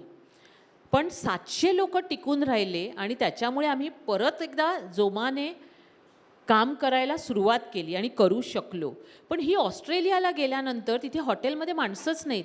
लिटरली एका हॉटेलमध्ये, चांगली हॉटेल्स एकदम 4 स्टार 5 स्टार कॅटेगरीची, त्या हॉटेलमध्ये रिसेप्शनला गेल्यावर तिच्या नावाचं एन्व्हलप होतं. त्या एन्व्हलपवर तिला लिहिलेलं होतं की तुमची चावी याच्यात आहे आणि तुम्ही चावीने तुमच्या रूमवर जा, सकाळी ब्रेकफास्ट या ठिकाणी असेल तेव्हा तुम्ही या. म्हणजे रिसेप्शनवर माणसं नाहीत. काही ठिकाणी असं दिसायचं, म्हणजे सिंगापूरसारख्या ठिकाणी, की अजूनही हाऊसकीपिंगमध्ये माणसं नाही आहेत. तर 4 स्टार हॉटेल्स हे त्यांचं जे आपलं हाऊसकीपिंगचे जे सगळे असतात, म्हणजे तुम्ही साईटसीइंगवरनं आल्यानंतर तुमचा टॉवेल, साबण आणि ह्या गोष्टी रिसेप्शनवरनं घेऊन जायच्या, एका साईडला ठेवलेल्या असतात आणि तिथून घेऊन जायच्या.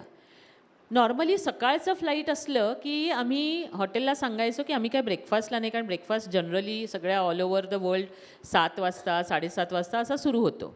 काही गोव्यासारखे सुशेगाद लोक आहेत ते तर 8 वाजता सुरू करतात. तिथलं म्हणजे अख्खं हेच, म्हणजे आत्ता स्पेनमध्ये गेलो होतो, 7:30ला ब्रेकफास्ट सुरू होणार. अरे आम्हाला 7:30ला निघायचं आहे, काही फरक नाही, 7:30ला आम्ही सुरू करणार, असं असायचं.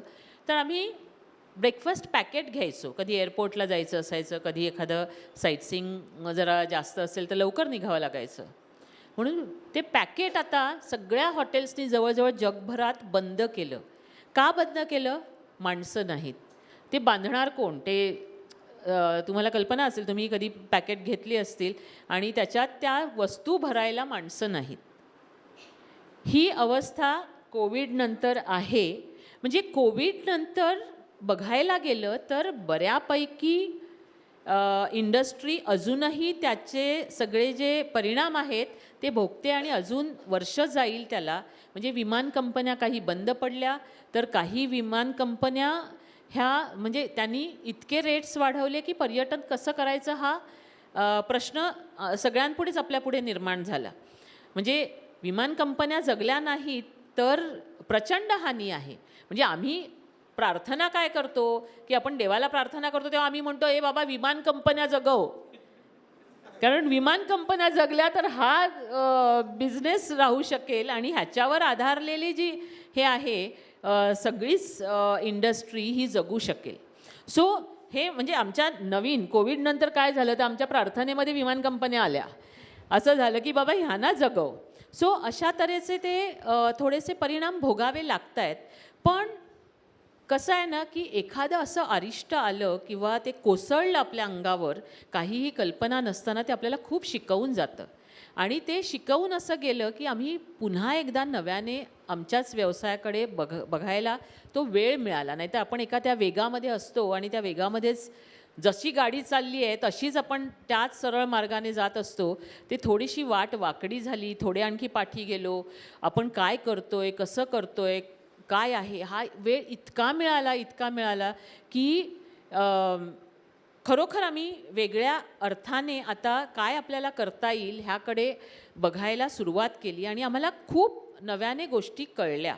म्हणजे शेवटी काय आहे, हा उद्योग जो आहे हा तुमच्यावर अवलंबून आहे आणि आमच्या करण्यावर अवलंबून आहे. म्हणजे आम्ही काय करतोय. सो आम्ही जे तुम्हाला सांगणार ते तुम्ही, कारण तुम्हीसुद्धा आता बदललेला आहात. सो तुम्ही बदलल्यानंतर आम्ही त्याच तऱ्हेची टूर करणार का, असा एक प्रश्न येतो. म्हणजे एक सिनेमा आहे, जर तुम्ही OTTवर जात असाल तर एक सिनेमा आहे, त्याचं नाव आहे if it's Tuesday it must be Belgium. 1969चा हा सिनेमा आहे. म्हणजे कोविडनंतर बदललं का, त्याच्यापेक्षा मी म्हणेन 1969 ते आज 23 म्हणजे किती वर्ष झाली, जवळजवळ 53-54 वर्ष झाली. 53-54 वर्षामध्ये टुरिझम ॲक्च्युली तसंच आहे. म्हणजे तो सिनेमा बघताना आम्ही म्हणतो अरे आपण पण अशाच टूर्स कंडक्ट करतो. म्हणजे सेम टू सेम, काही फरक नाही.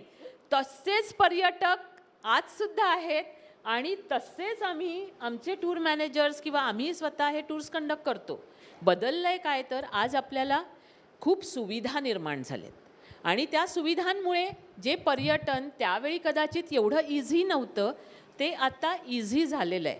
पण तो पर्यटक आणि आजचा पर्यटक आणि आजच्या पर्यटकांच्या डिमांड्स ह्या काय आहेत आणि काय येणाऱ्या काळामध्ये असतील ह्याचा अभ्यास करायला कोविडने खूप मदत केली. कारण आम्ही लिटरली 2 वर्ष जेव्हा आपण घरी बसलो होतो, आम्ही झूम हे एक म्हणजे आत्ता मी कॅलिफोर्नियात गेले होते आणि लकीली माझं हॉटेल झूमच्या हेडक्वार्टरच्या समोर होतं. मी जाऊन उभी राहिले तिथे आणि त्याला नमस्कार केला त्या हेडक्वार्टरला. मी म्हटलं, अरे बाबा तू आम्हाला जगवलंस. कारण त्या घरामधनं, त्या एका रूममधनं आपण फक्त झूमच्या आधारे जगाशी संपर्कात होतो आणि त्या वेळी त्या सगळ्या गोष्टी आम्हाला करता आल्या. आणि ॲक्च्युली 10 वाजता आम्ही बसायचो अक्षरशः युनिफॉर्म घालून, आम्हाला युनिफॉर्म आहे कार्यालयामध्ये, युनिफॉर्म घालून आम्ही बसायचो 5 वाजेपर्यंत आणि ती सगळी कामं करायचो. कारण एकतर आम्हाला स्वतःला जागं ठेवायचं होतं आणि जगवायचं होतं. कारण परिस्थिती इतकी गंभीर होती की अनेक जण कोसळले, पण कोसळायचं नव्हतं आणि त्याच्यामुळे पण त्याचा अभ्यास खूप करायला वेळ मिळाला आणि त्याचा फायदा आत्ता आम्ही पर्यटकांसाठी करून देतो आहे. एक वेगळा पैलू लक्षात आला होता की कोविडची लाट हळूहळू कमी व्हायला लागली आणि निर्बंध थोडे कमी व्हायला लागले आणि एक टुरिझम अचानक फोफावलं, कंट्रोलच्या बाहेर जायला लागलं. रिव्हेंज टुरिझम असा पण त्याला शब्द एक नवा काढला गेला. त्या पिरियडमध्ये परदेशात जाता येत नव्हतं, पण देशात फिरता येत होतं. त्याचा काही वेगळा पैलू लक्षात आला? देशातली थोडी दुर्लक्षित राहिलेली डेस्टिनेशन्स हायलाईट झाली, असं काही झालं? दुर्लक्षित राहिलेली डेस्टिनेशन्स एकदम उजेडात आली, हे आधी झालं. म्हणजे म्हणजे आपल्या माननीय पंतप्रधानांनी एक आवाहन केलं होतं की देखो अपना देश. आणि आम्ही पक्के हुशार आहोत आणि वस्ताद आहोत असं म्हणायला हरकत नाही, उस्ताद वस्ताद. आम्ही तीच लाईन घेतली, देखो अपना देश. पंतप्रधानांनी सांगितलं आहे म्हणजे आपल्याला ते करायलाच पाहिजे. आणि आम्ही खाली लिहिलं, दिल से प्यार से सम्मान से. आणि ती लाईन आम्ही त्यावेळी कोविडच्या नंतर आम्ही इतकी वापरली ती लाईन, कारण खरोखर असं दिसत होतं की अगदी घरात बसल्यानंतर ते जे बाहेर पडण्याची एक उर्मी जी होती ती इतकी म्हणजे ह्याने वर आली की कोणताही माणूस घरात बसायला तयार नव्हता. हॉटेल्स फुल, सगळं फुल. सगळीकडे आज जगात जर तुम्ही बघितलं तर सगळीकडे लोकल लोक खूप फिरत आहेत. म्हणजे हॉटेल्स आत्ता फुल आहेत सगळीकडे, विमानं फुल आहेत. आणि ही लोकल माणसं ही आपल्या देशाचा कानाकोपरा ढुंडाळत आहेत. हा सगळ्यात मोठा फायदा कोविड नंतरचा झाला की आपण पर्यटनपेक्षाही आता घरात बसणं नको, आता आपला देश बघूया, आता आपल्या आजूबाजूला काय आहे ते बघूया, हे करायला आपण उद्युक्त झालो. आणि प्रचंड संख्येने म्हणजे आम्हाला जर कोणी वाचवलं असेल पहिल्या त्या 2 वर्षाच्या गॅपनंतर तर हे देशातल्या टुरिझमने. आणि ह्या लाईनवर आमचा खरंच विश्वास आहे की देखो अपना देश, दिल से प्यार से आणि सम्मान से. कारण जेवढ्या आम्ही इंटरनॅशनल टूर्स करतो त्याच्यापेक्षा जास्त आम्ही इंडियाच्या टूर्स करतो. आणि इंडियाच्या टूर्स करण्यामध्ये आणि आपला देश दाखवण्यामध्ये आम्हाला खूप अभिमान वाटतो. आणि आपले ब्रँड ॲम्बॅसिडर आम्ही म्हणतो आपले माननीय पंतप्रधानच आहेत. ते जिथे जिथे जातात तिथला टुरिझम इतका फोफावतो. म्हणजे आपण अयोध्या, वाराणसी आम्ही वर्षातनं 1-2 टूर्स करायचो, आता महिन्याला 10-10, 15-15 टूर्स जातात. गुजरात आम्ही कधीही टूर्स केल्या नव्हत्या, अगदी ते सौराष्ट्र, सोमनाथ असं करायचो. आज गुजरातमध्ये दिवसाला 1-1 टूर फुल होते, एवढं बुकिंग येतं दिवसाला. You will not believe. हे झालं आहे, हे सगळं झालं आहे. मी म्हटलं तसं की खरोखर टुरिझमला जाणणारा एक नेता आपल्याला मिळाला आणि त्याच्यामुळे बऱ्यापैकी आता तसे बदल घडताना दिसत आहेत. आणि ती गोष्ट मला वाटतं थोडासा बदल घडवून आणेल. पण माणूस हा पर्यटनाभिमुख झाला आणि तो सतत तसाच राहणार आहे हे आपल्याला दिसतंय. म्हणजे आणि मी तर म्हणते मला सगळे विचारतात की काय तुमचा बिझनेस कसा आहे, म्हणजे आता ऑनलाईन एवढं झालं आहे तर तुम्हाला भीती नाही वाटत का? म्हटलं माणसं आता जास्त फिरत आहेत, कारण आता तुम्हाला बँकेत पण जायला नको. अशी सगळी म्हणजे घरात राहून जो एक फटीग येतो तो इतका येणार आहे, कारण दुसरं कशासाठीच बाहेर पडत नाही आहोत आपण. तरुण पिढी घरात बसू नये. सो सगुडा बागेत जायची किंवा कुठेही दुसरीकडे जायची गरज इतकी वाढणार आहे आणि मग त्याला हँड होल्डिंग लागणारच आहे. आपण इंडियन्स आहोत आणि इंडियन्सना लव, टच, फील हे सगळ्या गोष्टींची गरज आहे आपल्याला भावनिक गरज आहे आणि त्याच्यासाठी आम्ही ते हँड होल्डिंग करतो आमच्या क्षेत्रामध्ये आणि ते तसं करण्याची गरज खूप मोठ्या ह्याने निर्माण झाली आहे. त्यामुळे कोविडचे फायदे मला म्हणजे जसे निश्चितपणे कोविडचा धक्का हा असा दुर्लक्षित करण्यासारखा नाही आहे, पण त्याचबरोबर आता ते झालं जे कंट्रोलमध्ये नव्हतं त्याच्यातनं जे चांगलं मिळालं आहे ते घेऊन पुढे जायचं आहे. बदलांबद्दल आपण बोलतो आहे. पर्यटन उद्योगामध्ये काय बदल झाले असतील, कसे झाले असतील ते. जसं कोविडच्याबद्दल त्यांनी सांगितलं, कोविडनंतर काय बदल झाले.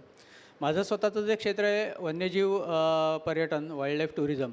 जसं हे म्हणाले शेखरजी तसं म्हणजे मी जेव्हा ते सुरू केलं 92-93ला म्हणजे वीणा मॅमच्याच वयाचा मी होतो, 22 ते 20 वर्षाचा होतो आणि वन्यजीव पर्यटनाची गोष्ट अशी काही अस्तित्वातच नव्हती तेव्हा. म्हणजे तेव्हा डोंगरभटके होते, सह्याद्रीच्या रांगांमध्ये फिरणारे, किल्ल्यांवर जाणारे होते, पण तेही सगळ्यांच्या दृष्टीने उन्हाळ होते की यांना काय कामधंदा नाही, शनिवारी सॅक घेऊन निघतात आणि कुठेतरी किल्ल्यावरती जाऊन येतात.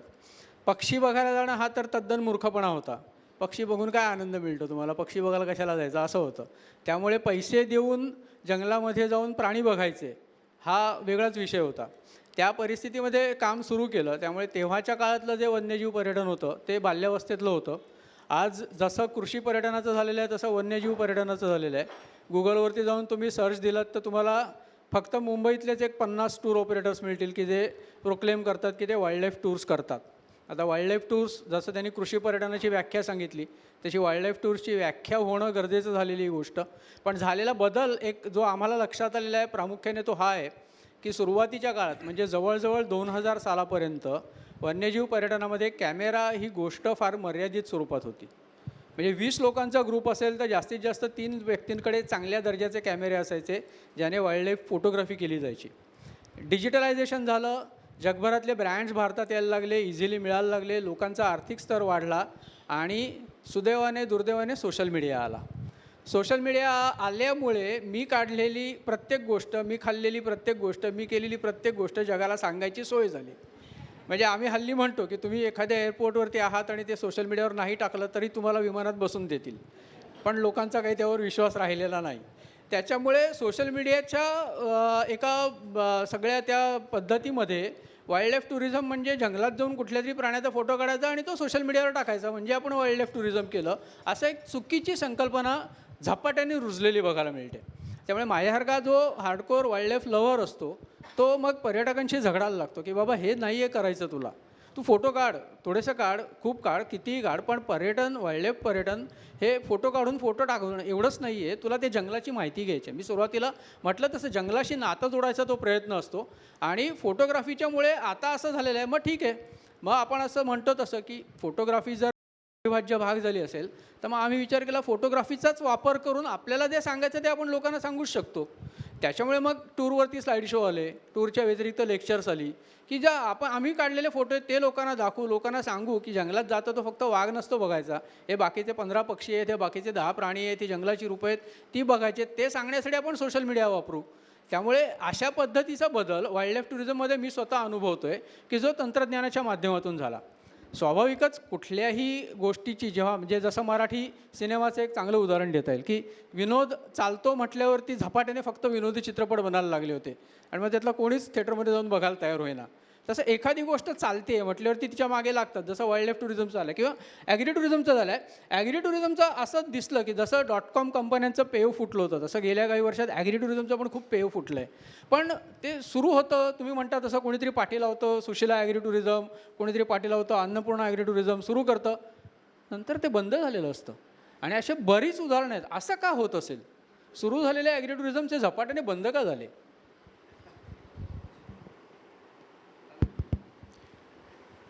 असं आहे की खूप लोकांना सगळे जे कृषी पर्यटन ज्यांनी सुरू केलं त्याचं सगळ्यात महत्त्वाचा जो लाभ पर्यटन केंद्रधारकाला पाहिजे तो काय स्वरूपात मिळावा असं तुमची कल्पना असेल? अर्थात पैसे. तेव्हा पैशासाठी कृषी पर्यटन, मग त्याच्यासाठी प्रोजेक्ट रिपोर्टमध्ये 10 खोल्या किंवा 5 खोल्या त्या बांधायच्या आणि मग असं करायचं तसं करायचं. मग थोडंसं इकडे माठाचा वाफा, तिकडे एक दुधीचा बारीकसा मांडव, 2 गायी, म्हणजे असं करून कृषी पर्यटन नावाचा रिसॉर्ट त्यांनी सुरू केला आणि मुख्य ध्येय पैसे मिळवणं. तेव्हा पैशाच्या पाठीमागे गेलं आणि आमच्यासारख्या शेतकऱ्यांनी प्रयत्न केला पर्यटनाचा आणि रिसॉर्टच्या बरोबर कॉम्पिटिशन करायचा प्रयत्न केला की त्यांचं काय जे व्हायचं तेच झालं. तेव्हा मी सगळ्या आमच्याकडे येणाऱ्या कृषी पर्यटनासाठी जे शिकण्यासाठी म्हणून जे तरुण आले त्या सगळ्यांना सांगितलं की कृषी पर्यटनाचा सगळ्यात मोठा फायदा काय, तर मित्र मिळतात. नाहीतर आम्ही तिथे कुठल्या तरी कोपऱ्यामध्ये बसून मोनोटोनसली रात्रंदिवस पाऊस थंडी वारा सगळं काम करत राहतो, पण भेटायला कोणीच येत नाही किंवा आम्ही कुठल्या तरी कार्यक्रमात गेल्याशिवाय कोणाची भेट होत नाही. आणि माणूस तर सोशल प्राणी आहे. आपल्या गाठी भेटी हे प्रतिष्ठा हे सगळे त्याच्यामध्ये मसाले यायला पाहिजे जीवनामध्ये. तर ते मिळण्याचं म्हणजे मित्र मिळण्याचं अंगण म्हणजे कृषी पर्यटन. आणि मित्र जर मिळाला म्हणजे त्याच्या खिशातले पैसे आपल्या खिशात नाही आले तरी चालेल, पण कायमस्वरूपी जर मित्र मिळाला तर ती फार मोठी आपली इन्व्हेस्टमेंट असते शेतकऱ्याच्यासाठी. असा विचार ठेवून जर कोणी काम केलं आणि पैशाकडे जर पाहिलं नाही तर अशी केंद्र हमखास यशस्वी झालेली आहेत. आणि मग ती एकदा आत्मविश्वास निर्माण झाला की ह्या अतिथी देवो भव अशा प्रकारे त्या ग्रामीण तरुणाच्या मनामध्ये आत्मविश्वास निर्माण झाला की मग अतिशय सुंदर उदाहरणं उभी होऊ शकतात.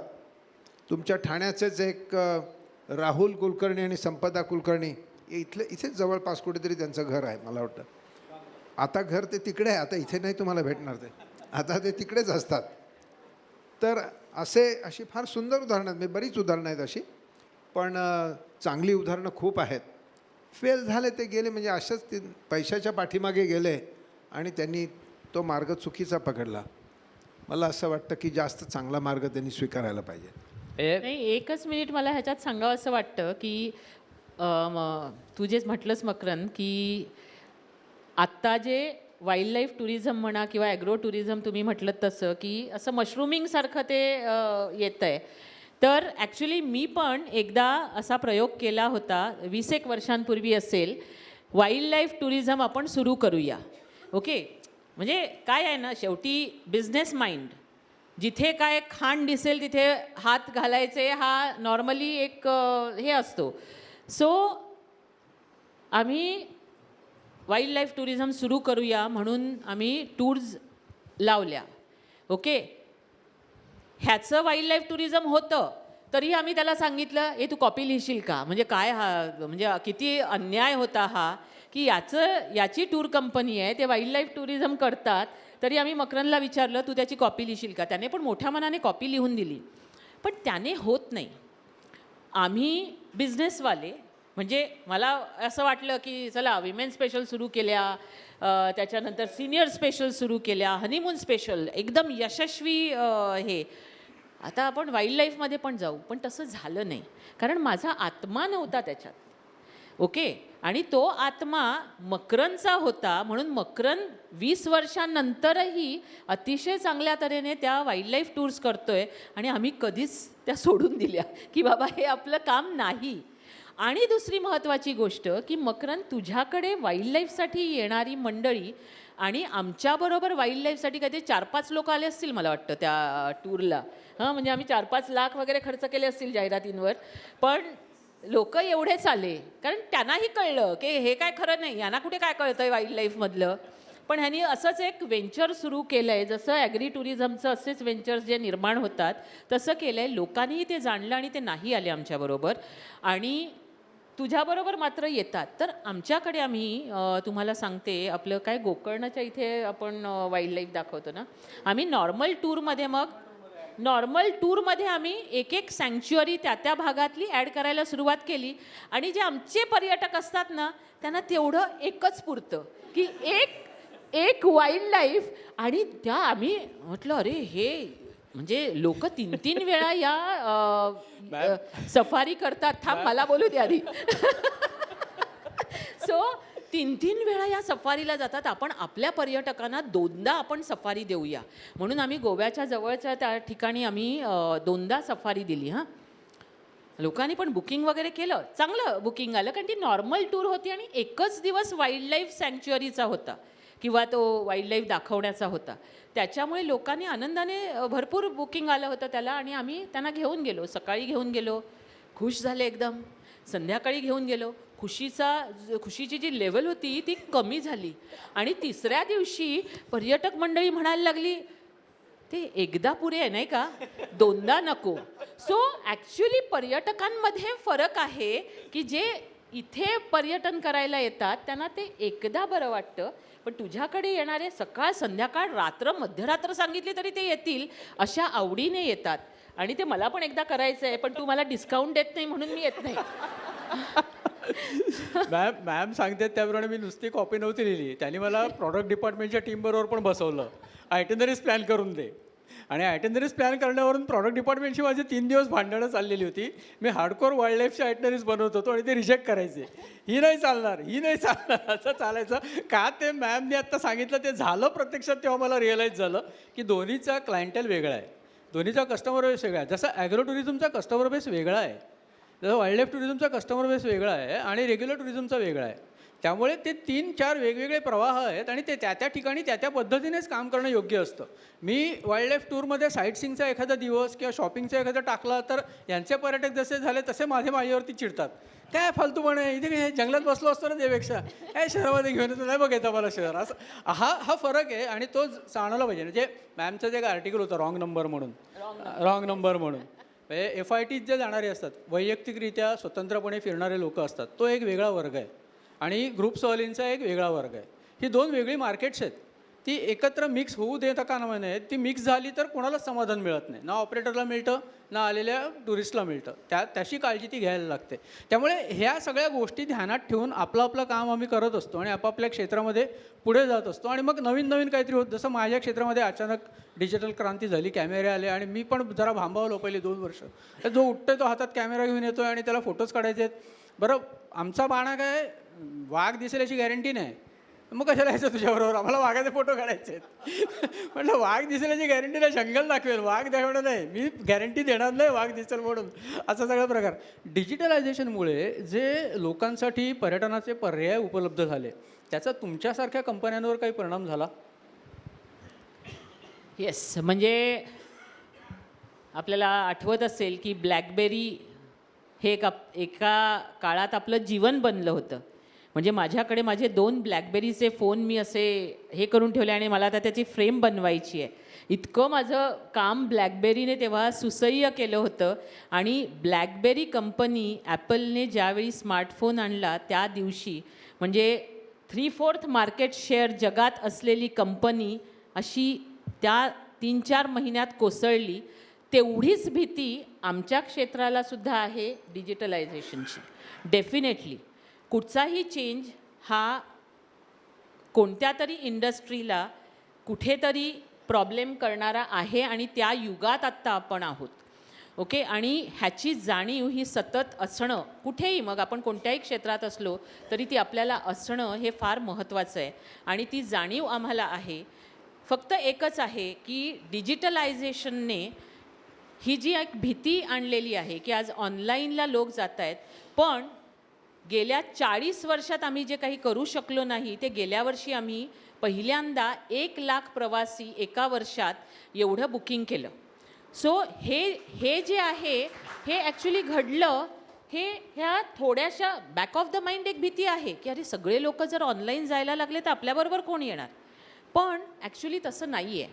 डिजिटलायझेशनने म्हणजे त्याच्या परिणामांची जाणीव आम्हाला असल्यामुळे आम्ही आमच्यात बदल करत गेलो की ओके, आता काय गोष्टी सुसह्य होतील, काय गोष्टींचा क्लायंटल आपला कमी होईल, कोणता क्लायंटल आपला कमी होईल आणि कोणते पर्यटक आपले वाढू शकतील.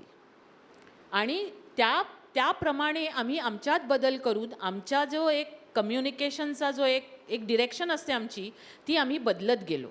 म्हणजे सिनियर सिटिझन्स हा आमचा एक महत्त्वाचा घटक आहे. कारण सिनियर सिटिझन्सना एक असं असतं म्हणजे सिनियर सिटीझनची टूर कशी सुरुवात झाली तर जसं तुम्ही म्हटलं तसं तो एक आत्मा असायला लागतो तरच त्या गोष्टी पुढे जातात. गेली 17 वर्ष विमेन स्पेशलच्या टूर्स मी करते आणि खरोखर तो आत्मा असा आहे. हे कधीच बिझनेस व्हेंचर पैशासाठी नाही सुरू झालं. मी जेव्हा टूर्स करत होते तेव्हा मला जाणवत होतं की येणारी जी महिला आहे ती कधीच तिच्यासाठी टूरवर आनंद घेत नाही. मग ती मुलांसाठी आनंद घेत असते, ती नवऱ्यासाठी आनंद घेत असते, चूल सोडून येते, ती गॅस शेगडी किचन सगळं सोडून येते, आयतं जेवण मिळत असतं तिला, पण ती शेवटी त्यांचीच काळजी घेत असते. ती एकटीची मजा कधी अनुभवत असते. त्याच्यातनं ते निर्माण झालं आणि मग हा हक्क आमचा सगळ्यांचाच आहे ना, का नाही आम्ही ती मजा करायची. आणि त्या मजेतनं विमेन स्पेशल निर्माण झाली. त्याच्यानंतर सिनियर्स व्हायचं कारण दिलीप प्रभावळकर आणि मुन्नाभाई त्या पिक्चरमध्ये बघितलं की गोव्याला जाऊन ते सिनियर्स त्या लग्न जे करतात त्या सिनियर मंडळींचं त्याच्यात जी काय मजा करतात ती बघितल्या थिएटरच्या बाहेर येऊन प्रभावळकरजींना फोन केला की दिलीपभाई तुमची ही फिल्म बघून मला एक आयडिया सुचली आहे की सिनियर्सची टूर करायची आणि सिनियर्सच्या टूरमध्ये अशी धमाल आणायची. म्हणजे नुसती टूर नसेल ती अशी धमाल. आणि सिनियर्सचा जो एक कॉन्फिडन्स लेवल आहे ती कॉन्फिडन्स लेवल कशी वाढवता येईल तर त्याला एक पर्यटन हे एक चांगलं मेडिसिन आहे. म्हणजे मी हे कमर्शियली बोलत नाही पण मी अनुभवलं आहे. लोक येऊन सांगायचे मला कारण मी पूर्वी भरपूर सिनियर स्पेशल बरोबर मी जात होते कारण मला बघायचं होतं की आपण जे करतोय ते खरंच समाजाला उपयोगी येतं आहे की आपण फक्त एक कमर्शियल व्हेंचर म्हणूनच करतोय की पैसे मिळवण्यासाठीच करतोय. तर त्यावेळी मला येऊन पर्यटक सांगायचे अगं वीणा आम्ही विसरूनच गेलो, आमचे पाय दुखत होते, आमची कंबर दुखत होती ते एवढं ह्या 7 दिवसात. आणि हे महत्त्वाचं होतं की जर दुखणं विसरायला लावत असेल हे पर्यटन आणि तेवढी मजा जर आपण आणत असू तर वाय नॉट डू इट. आणि मग मॅम त्याला आशीर्वादाची टूर म्हणतात. आशीर्वाद स्पेशल आम्ही आशीर्वाद म्हणतो. स्पेशल म्हणतात टूर मॅनेजर. आणि आय एम रिअली ग्रेटफुल. आता माझे 2 टूर मॅनेजर्स मला इथे दिसत आहेत. 100-200 यांचे आशीर्वाद जे मिळतात ना टूर संपल्यानंतर त्याच्यामध्ये तो टूर मॅनेजरच सांगतो की मला माझ्या आयुष्याचं सार्थक झालं, मी टूर केली. सो हे 2 जे घटक आहेत हे असेच त्यात आत्मा ओतलाय अक्षरशः. आणि आज पण मी तेच करते की ओके जाऊन मी ते पॅलेसेस बघते, मी ते हे करते. ओके हा आता आउटडेटेड व्हायची वेळ आलेली आहे, आता काहीतरी नवीन आपण ॲड करूया, आता नवीन हे करूया, अशा तऱ्हेने ते सगळं चाललेलं असतं. म्हणजे मला आठवतं आहे आज आमची शमा चुरी म्हणून पहिली विमेन स्पेशल जेव्हा गेली होती त्याचं काम तिने बऱ्यापैकी केलेलं आहे शमाने. आणि आमचे 2 टूर मॅनेजर्स पण इथे आत्ता मला दिसत आहेत. आणि ते पण म्हणजे ही जी आशीर्वादांची सहल आहे ना, माझ्याबरोबर हे दोघंही बऱ्याचदा टूरवर असायचे आणि त्यांनी जीव ओतला. आता आमची टूर मॅनेजर मंडळी पण जीव ओततात की नाही टूर सक्सेसफुल झालीच पाहिजे. आणि पर्यटकांची पत्र ही आमची रोजची ऊर्जा असते. आणि आमचं वीणा वर्ल्ड किंवा आमच्या सगळ्यांचेच ईमेल IDs हे पेपरात जातात. कोविडनंतर आत्ता मागच्या आठवड्यापासून मी परत लिखाण सुरू केलं आणि ते म्हणजे सतत हा तुमच्याशी जो संवाद होता तो आता पुन्हा एकदा सुरू केला. आणि त्याच्यातनं ज्या काही योजना असतात, ज्या काही हे असतात सांगते. पण हा जो एक मुद्दा आपण मांडला सगळ्यांनी की तो आत्मा असल्याशिवाय हे होत नाही आणि तो फार महत्त्वाचा आहे. तुम्ही जेव्हा कृषी पर्यटन सुरुवात केली तेव्हा ते लोकांना माहितीच नव्हतं ते काय आहे. त्यानंतरच्या 30 वर्षांमध्ये लाईफस्टाईल खूप मोठ्या प्रमाणात बदलली, जीवनशैली बदलली. लोक शहरातलं जे काही जीवन आहे त्याच्यामध्ये पूर्ण गुंतून गेलेले आहेत, डिजिटलायझेशन झालेलं आहे. तर या सगळ्या गोष्टींमुळे कृषी पर्यटन बदललं आहे का? म्हणजे तुम्ही सुरुवातीला जे करत होतात ते आणि आज जे 20 वर्षांनंतर 25 वर्षांनंतर करता येते ह्याच्यात काय फरक पडला आहे? मला असं वाटतं की थोडा बदल आहे. म्हणजे जे मेनस्ट्रीम टुरिझम तुम्ही सांगितलं त्याच्यापेक्षा कृषी पर्यटनामध्ये असा बदल महत्त्वाची गोष्ट आहे की कृषी म्हणजे अन्न आणि अन्न हे आपल्याला सगळ्यांना पाहिजे. म्हणजे तुम्ही पर्यटनासाठी सिंगापूरला जा किंवा गोव्याला जा किंवा जाऊच नका कुठे, काही फरक नाही पडणार. पण अन्न नसेल तर फरक पडेल. तर अन्न निर्मितीचं केंद्र म्हणजे शेतकरी, शेती, ग्रामीण भाग आणि तिथे होत असलेलं पर्यटन म्हणजे कृषी पर्यटन. आणि कृषी पर्यटन हे कसं आहे की तसं अजूनही ते अफोर्डेबल आहे. म्हणजे अगदी समाजामध्ये अगदी आमच्याकडे शेतकरीसुद्धा येतात, पर्यटनासाठी शेतकरीसुद्धा येतात, विद्यार्थी येतात. अगदी जे जिल्हा परिषदेच्या शाळा वगैरे असे सुद्धा लोक येतात. तर ही जी सोय आहे ही सोय कृषी पर्यटन केंद्रधारक करू शकतील. आणि दुसरं असं आहे की जे अन्न आपण कोविडच्या अगोदर खात होतो, त्याच्या अगोदर 10 वर्ष खात होतो, त्याच्या अगोदर 100 वर्ष खात होतो, साधारण अन्न तेच आहे. पोळी भाजी भाकरी तेव्हा अन्न ही जी गोष्ट आहे ती जर तीच आहे आणि ती जर अफोर्डेबल केली आणि त्याच्यासाठी ज्या बेसिक गोष्टी आहेत त्या जर तिथे उपलब्ध असतील तर डिजिटलायझेशन किंवा सोशल मीडिया अशा सगळ्याचा परिणाम खूप काही झालेला नाही. परंतु ओव्हरऑल सगुणा बागेची भरभराट मात्र प्रचंड वाढती आहे, खूप वाढती आहे. आणि ह्याचं एक मुख्य कारण तुम्हीसुद्धा जे सांगितलं आम्ही तेच करतो. आमच्याकडे एक खूप मोठी मॅनेजमेंट कॉलेजची टीम आलेली होती. आम्हाला विचारलं, म्हणजे मीच होतो त्यावेळेला, आता गेली 2006पासून मी काही बघत नाही तिकडे, ते आता मुलगा बघतो, पण त्याच्या अगोदर ते लोक आले होते. मला म्हणाले, अहो म्हणे तुम्ही फार चुकताय, तुमचं हे पोटेन्शियल फार आहे, तुम्ही जाहिरात काहीच करत नाही. मी खाजवलं जरा डोकं, म्हणलं अरे असं का, आम्ही जाहिरात काहीच, हो नाही बरोबर आहे, आम्ही जाहिरात काहीच करत नाही. पण मग मी त्यांना म्हटलं, म्हणजे ते विद्यार्थी पण होते, असंच चर्चा चाललेली होती, मी इथे वर आणि सगळ्यांशी संवाद साधलेला होता. तर म्हणलं पण असं आहे, आम्ही काल आमची जेवढी शक्ती होती, आर्थिक अनुभव, आमचं मॅनपॉवर, इन्फ्रास्ट्रक्चर, खुर्च्या बिरच्या जे काय होत्या त्या कालच्यापेक्षा आज आमच्याकडे जास्त आहेत. मग आम्ही काय करतो की काल जेवढे प्रयत्न केला तुम्हाला सोयी देण्याची, त्याच्यापेक्षा उद्या येणाऱ्या पाहुण्यांना आम्ही जास्त सोयी कशा देता येतील, त्यांना जास्त कसं आवडेल, याच्यासाठी आम्ही एक्झर्ट होतो, प्रयत्न करतो, जास्त प्रयत्न करतो. आणि असे जास्त प्रयत्न जर केले तर आम्ही इतकी अनुभव घेतलेले आहेत की एखादी आई येते, म्हणते, दुबईला फोन लावते, अगं हे बघ तू पुढच्या वेळेला येशील ना तेव्हा मी तुला अशा ठिकाणी आणणार आहे, तिथे तळी आहे, तिथे तळ्यामध्ये घर आहे, तिथे ते शहामृग दाखवतात. अगं आई तू सगुणा बागेविषयी बोलत नाही आहेस ना. दुबईची मुलगी सांगते, ती म्हणते अगं हो आम्ही परवाच फोटो पाहिले, आमचे शेजारी तिथे जाऊन आले आणि ते फार चांगले, मलाच सांगायचं होतं तुला, बरं झालं तू गेलीस तिकडे. म्हणजे आपण जर चांगली सेवा दिली आपल्या पाहुण्यांना आणि आपली क्षमता जर वाढली असेल तर जास्त चांगली सेवा द्यायची, जे तुम्ही पण म्हणालात. तर अशा प्रकारे सगुणा बागेमध्ये आम्ही ती गोष्ट करत गेलो. त्यामुळे कोणत्याही म्हणजे डिजिटलायझेशन किंवा ह्याचा तर झाला तर फायदाच झाला. म्हणजे ट्रिप ॲडव्हायझरनी एक माझ्या अंदाजाने 2-3 महिन्यापूर्वी सांगितलं होतं की त्यांनी ते जगातलं टॉप 10 डेस्टिनेशन म्हणून सगुणा बागेचा उल्लेख त्यांनी केला. वा, सगुणा बागेविषयीचे जे सगळे व्हिडिओ आणि हे चंदन सगळे टाकत असतो, म्हणजे ते व्हिडिओ टाकल्यामुळे गुगल त्याला काही लाख रुपये देते. म्हणजे इतकं सगळं चांगलं चाललेलं आहे, सगळं तेव्हा वाईट परिणाम काय, त्या कोव्हिडमध्ये अर्थात कठीण परिस्थिती होती, परंतु कसं आहे की आम्ही कृषीवाले आहोत ना, तेव्हा जे सगळी आमची टीम होती, मोठी टीम, म्हणजे सगुणा बागेची सुद्धा 150 मंडळी आहेत. 150 मंडळींना काही नसताना सोर्सेस, त्यांना त्यांचं सगळे कुटुंब सगळी व्यवस्थित चालू राहण्यासाठी आर्थिक सहाय्य जे द्यायला लागायचं ते येण्यासाठी सगळी मंडळी तळ्यातून मळ्यात, म्हणजे शेतामध्ये होतो. शेतामध्ये जे निर्माण झालं त्याची घरोघरी पोचवण्यासाठी चंदननी टेम्पो बिम्पो हे सगळं स्वतः चंदन जायला लागला.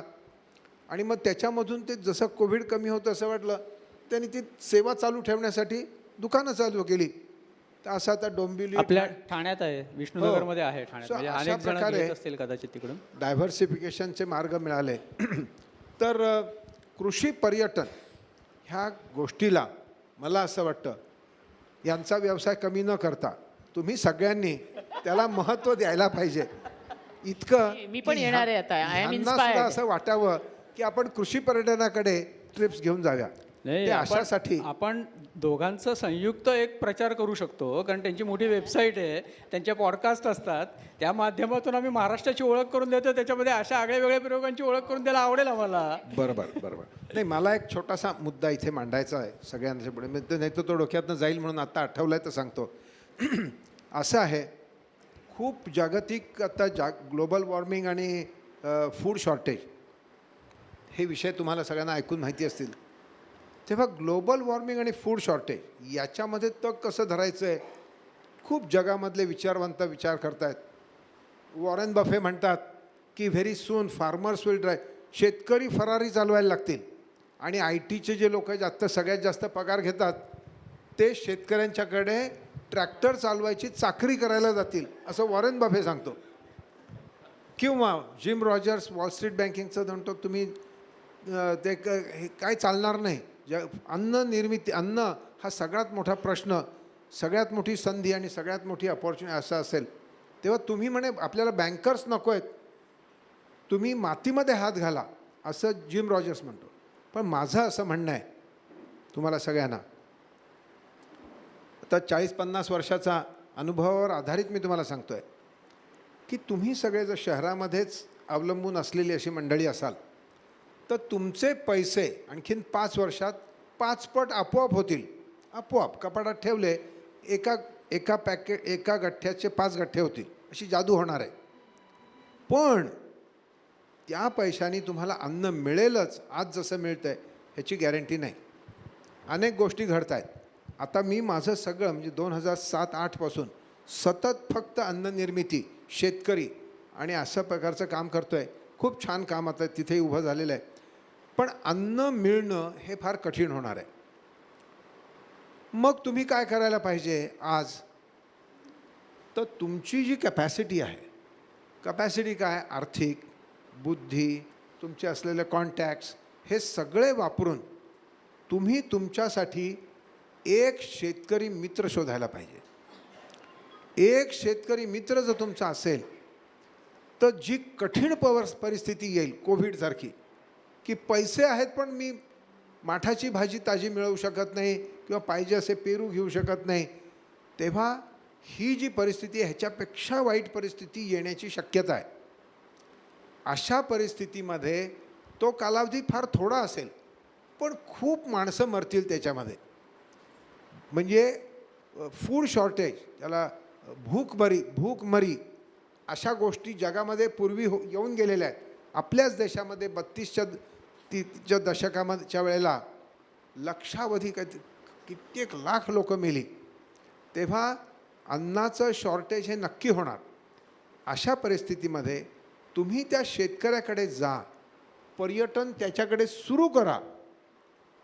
म्हणजे सगुणाबागेत आमच्याकडे पर्यटन नव्हतं, कोणीतरी आलं माझ्या खांद्यावर हात टाकला, म्हणा अरे शेखर फार चांगलं काम करतोयस तू. एवढंच एका वाक्यावर आम्ही करायला लागलो.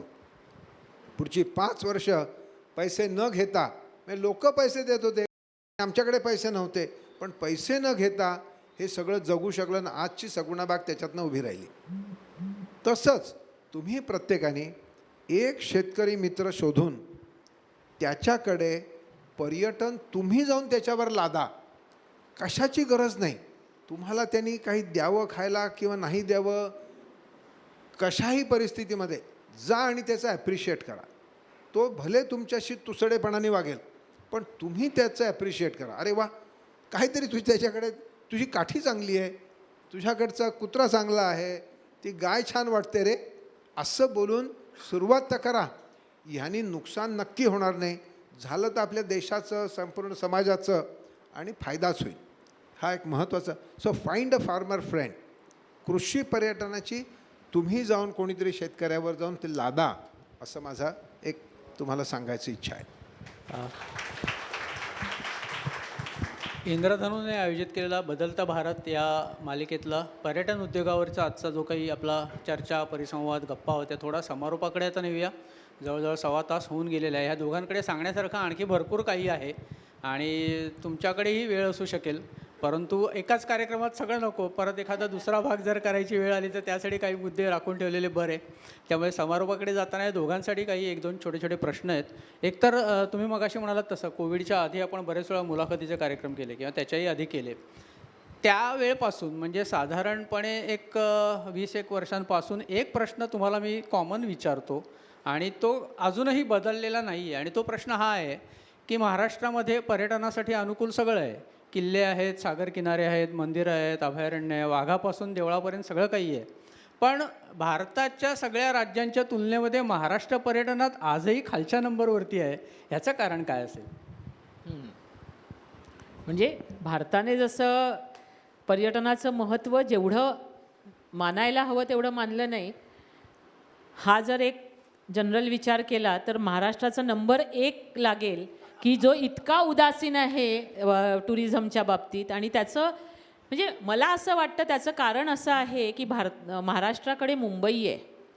काय होतं की ही कॅश काऊ आपल्याला मिळालेली आहे मुंबई नावाची. आणि जेव्हा एखाद्या गोष्टीतनं उत्पन्न मिळतं आणि ते इतकं भरमसाठ असतं सगळ्या राज्यांच्या तुलनेमध्ये, आपण कधीच आपली जगाशी तुलना केली नाही म्हणून आपण वासरात लंगडी गाय शहाणी असेच राहिलो. आणि त्याच्यामुळे आपल्याला मुंबई असल्यामुळे आणि एक आर्थिक सत्ता आपल्या हातात असल्यामुळे आपण दुसरीकडे काही बघितलंच नाही आणि काही विकासच केला नाही असं मला वाटतं. आणि ते महाराष्ट्राच्या पर्यटनाच्या बाबतीतल्या अधोगतीचं आणि त्याच्यात तशीही काहीही पावलं आत्तासुद्धा उचलली जात आहेत असं दिसत नाही. फक्त कुठेतरी काहीतरी कॅराव्हॅन्स काढल्या जातात, एखादा फोटो पेपरात आपण बघतो किंवा हे बघतो. पण जी एक कळकळ लागते किंवा जो एक आत्मा ओतावा लागतो सरकारला सुद्धा. आज तुम्ही आम्ही आपल्या क्षेत्रामध्ये जो आत्मा ओततोय तसा सरकारने सुद्धा राज्याच्या पर्यटन विश्वाची एक वेगळी हे करण्यासाठी करायला हवा. तो आत्ता दिसत नाही. म्हणजे तुम्हाला सांगते की भारतात सगळ्यात जास्त फॉरेन टुरिस्ट हे दिल्ली, तामिळनाडू आणि मुंबईमध्ये येतात. बरं, मुंबईमध्ये येणारे पर्यटकच नाही मी म्हणणार, जे एक्सपॅट्स आपण म्हणतो, जे नोकरी निमित्त येतात. आमच्या बिल्डिंगमध्ये जवळजवळ अर्धी जनता ही सगळी एक्सपॅट्सची आहे, सगळे विदेशी आहेत. म्हणजे जगातली कोणतीही तुम्ही कोणताही धर्म घ्या तो आमच्या बिल्डिंगमध्ये सामावलेला आहे. ही मंडळी कॉन्टॅक्टमध्ये असतात आणि ती मंडळी मुंबईमध्ये त्यांचं कार्यक्षेत्र आहे. आणि ते लोक विकेंड्सना कुठे जातात तर राजस्थानमध्ये, केरळमध्ये, मध्य प्रदेशात, लेह लडाखला, श्रीलंकेला किंवा इवन बांगलादेशात. पण ते आपल्या महाराष्ट्रात कधी फिरताना दिसत नाही. मी त्यांच्याशी बोलत असते, oh is there anything to see, हा त्यांचा पहिला प्रश्न असतो. सो हे जे एक आहे की जो पर्यटक म्हणा किंवा जो आलेला तो काम करणारा वर्ग आहे, जो परदेशातनं आलेला आहे, तो मुंबईत त्याने पाय टेकलेले आहेत. पण मुंबईत त्याने पाय टेकल्यानंतर त्या माणसाला 4 दिवससुद्धा आपल्या महाराष्ट्रात फिरेल किंवा त्याला ती एक अर्ज वाटेल असं आपण काहीच नाही निर्माण केलं. म्हणजे माणूस येतोय, तुमच्याकडे काम करतोय, पैसे घेऊन जातोय, पण ते पैशामधलं जे काही उत्पन्न आहे ते तो त्या दुसऱ्या राज्यांना देतोय किंवा दुसऱ्या बाजूच्या देशांना देतोय, पण आपल्या महाराष्ट्रात फिरत नाही. ही अनास्था आहे. आणि त्याचं कारण तेच आहे, कारण जेवढी मुंबई छान आहे, जेवढी मुंबई कॅश काऊ आहे, तेवढेच मुंबईमध्ये सगळ्यात जास्त इन्फ्रास्ट्रक्चरचे प्रॉब्लेम्स आहेत. आणि त्याच्यामुळे मग मुंबई जर अशी दिसत असेल तर महाराष्ट्रात काय असेल असा निश्चितपणे एक हे येतो आणि तो नाही मिळत. म्हणजे केरळने ते महत्त्व जाणलेलं आहे, ते महत्त्व राजस्थानने जाणलेलं आहे, ते महत्त्व काश्मीरने जाणलेलं आहे, बऱ्यापैकी हिमाचलने जाणलेलं आहे. आज कर्नाटक थोडा पुढे येतोय त्याच्यात, तामिळनाडूने जाणलेलं आहे. पण आपण उदासीन आहोत. आणि हे म्हणजे तोंडाची वायफळ बडबड याच्या व्यतिरिक्त महाराष्ट्राच्या टुरिझम बाबतीत दुसरं काहीच होऊ शकत नाही. आपण आपलं काम करत राहूया. आपण सगळी मंडळी आहोत ते आपलं काम करत राहूया. मला असं वाटतं की याच्यामध्ये महाराष्ट्र आपण आपण सगळ्यांनी शिकण्यासारखं जे आहे ते मला असं वाटतं की आपण एका गोष्टीला फार महत्त्व देतो. आपण स्वतःला फार अगदी स्वाभिमानी मानतो, मोडेन पण वाकणार नाही. ही जी आणि मानसिकता, त्यामुळे बरीच मराठी माणसं मोडूनच गेली. हे त्याच्या पुढचं आहे नवीन वर्जन. तेव्हा ही जी मानसिकता आहे ना, ही मानसिकता आपण आपल्या लहान मुलांपासून आत्ता जर बदलायला सुरुवात केली आपली, काही मे बी ते पॉलिसीमध्ये पण यायला पाहिजे. आणि म्हणजे अगदी इतकं आपण स्वतःला फार शहाणे समजतो आणि इतके त्यामुळे दुसऱ्याशी जराही जुळवून घेत नाही, हे फार चुकतं आपलं. आणि त्याच्यामध्ये आपण हा जो व्यवसाय आहे ह्याच्यामध्ये अतिथी हाच देव आहे. त्या अतिथीला आपण महत्त्व जर नाही देतच नाही तर कसे येतील लोक आपल्याकडे. आपण जरा जरी थोडंसं आपल्यामध्ये चांगलं काहीतरी झालं तर आपण आपलं इतकं अहमपणा म्हणजे टुरिझम, खरं तर मी आता म्हणेन की टुरिझमसाठी आपल्या संपूर्ण महाराष्ट्राला खूप मोठा आता संधी असू शकते. असं की आता आम्ही सिंगापूरमध्ये पाहिलं, त्याच्या अगोदर एक 8-10 महिन्यापूर्वी आम्ही त्या ह्याला गेलो होतो, मॉरिशसला गेलो होतो. म्हणजे मॉरिशसचे लोकंसुद्धा आता थोडेसे त्यांच्या सगळ्या सेवांमध्ये थोडा अहमपणा यायला लागला आहे. त्याच्यापेक्षा वरचढ हे सिंगापूरचे लोक आहेत, ते आणखीन अहम आहेत. त्या मानाने व्हिएतनाम आणि कॉम्बोडियाचे लोक फार अगदी डाऊन टू अर्थ आहेत. ते आदर्श मानायला पाहिजे. त्यांचा जर आदर्श मानला आपण तर मला असं वाटतं आपल्याकडे, आणि हे आपल्या मानसिकतेमध्ये खरं तर आहे, जरा इंटिरियरमध्ये गेलं, ग्रामीण भागात गेलं तर त्याला जर महत्त्व दिलं आपण तर तिथून आपल्याला ह्या संपूर्ण कॉन्सेप्ट पुन्हा नवीन उभारी त्याला देता येईल. मोडेन पण वाकणार नाही, ह्या तत्वाला जरासं आपल्याला बाजूला ठेवायला पाहिजे. हो, म्हणजे आमच्या संपूर्ण ऑर्गनायझेशनच्या ट्रेनिंगमध्ये आणि खास करून टूर मॅनेजर्सच्या ट्रेनिंगमध्ये आम्ही हेच सांगतो की तुम्ही ज्या किंवा आपण सगळेजणं ज्या उद्योगात आलो आहे त्या उद्योगामध्ये नम्रता हा सगळ्यात महत्त्वाचा पॉईंट आहे. आणि ती जर आपल्या अंगात नसेल तर सरळ बदला तुमची लाईन, करिअरची लाईन. कारण ते जर नसेल तर नाही मिळणार. पण त्याच्या पुढे आणखी आम्ही म्हणतो की नम्रतेनेच वागायला पाहिजे. आणि तुम्हाला एक लाईन कळली पाहिजे की नम्र आहोत पण लाचार नाही. सो आपला जो स्वाभिमान आहे तो आपण तसा केला पाहिजे की नम्रता ही अंगी असायलाच पाहिजे, लाचारी नको. कारण तिथे एक फाईन लाईन आहे, ती आपल्याला कळायला पाहिजे. बदलता भारत, बदलतं पर्यटन, agro tourism, wildlife tourism, mainstream tourism ह्या 3 मुख्य धारांच्या संदर्भातली सगळी चर्चा, बऱ्याच गोष्टी समोर आल्या. कोविडच्या आधीचं पर्यटन कसं होतं, नंतर काय फरक पडलेला आहे. मुळात हे 2 माझ्या शेजारी बसलेले जे या क्षेत्रातले दिग्गज आहेत त्या दोघांच्या यशामधली मला जाणवलेली गोष्ट आहे ती म्हणजे इनोव्हेशन्स, नाविन्यपूर्ण संकल्पना आणि त्या राबवण्याची धडाडी. म्हणजे चिकाटीने आपण जे करतोय ते करत राहायचं, ते अधिक परफेक्ट करायचं, ते अधिक योग्य करायचं, ते अधिक चांगलं करायचं आणि ह्या ध्यासाने पुढे जात राहायचं. मग त्याला यश कधी मिळेल याच्यासाठी थांबायचं नाही. यश मिळणारच आहे, ते 5व्या पावलावर मिळेल का 10व्या पावलावर मिळेल यासाठी थांबायचं नाही, आपला प्रवास चालू ठेवायचा. किंवा वीणा मॅमचं एक प्रिन्सिपल असतं, ते आम्हाला नेहमी सांगायच्या. त्यांना कधी अवॉर्ड मिळालं, बरेच वेळा मिळालेली आहेत, की त्या दुसऱ्या दिवशी ऑफिसमध्ये अर्थातच त्याचं सेलिब्रेशन, आम्हाला अपेक्षा असायची, पार्टी बिर्टी ते सगळं व्हायचं, आईस्क्रीम बिस्क्रीम सगळ्यांना मिळायचं. ते सांगायचं की चला आता काउंटर 0 करा, सगळं मागचं पुसून टाका आणि नव्याने सुरुवात करा.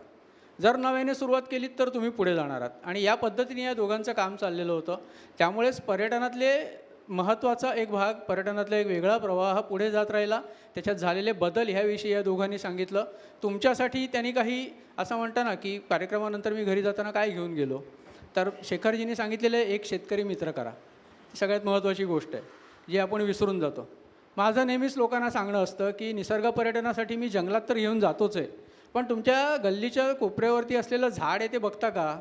त्याला कुठल्या ऋतूत फुलं येतात, ते कुठून आलं आहे काय माहिती आहे का तुम्हाला? ठाण्यामध्ये पोर्तुगालहून आलेली 5 झाडं सुखाने आणतात गेली 25 वर्ष आणि त्याची फुलं फुललेली पाहायला मिळतात. तुम्ही जाऊन बघितलेत कधी? ठाण्यात रुद्राक्षाचं झाड आहे, हे तुम्हाला माहिती आहे का? अशा ज्या गोष्टी आहेत त्या तुम्हाला निसर्गाशी जोडणाऱ्या आहेत.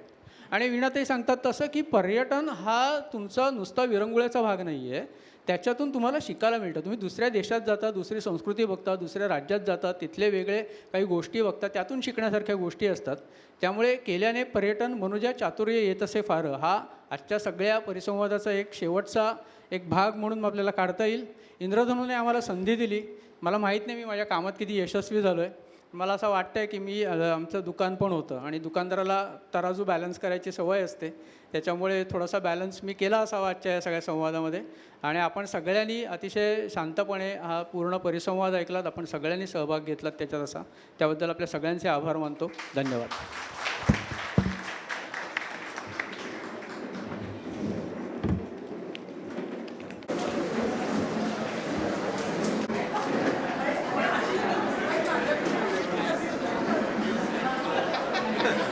विषाद संपतोय.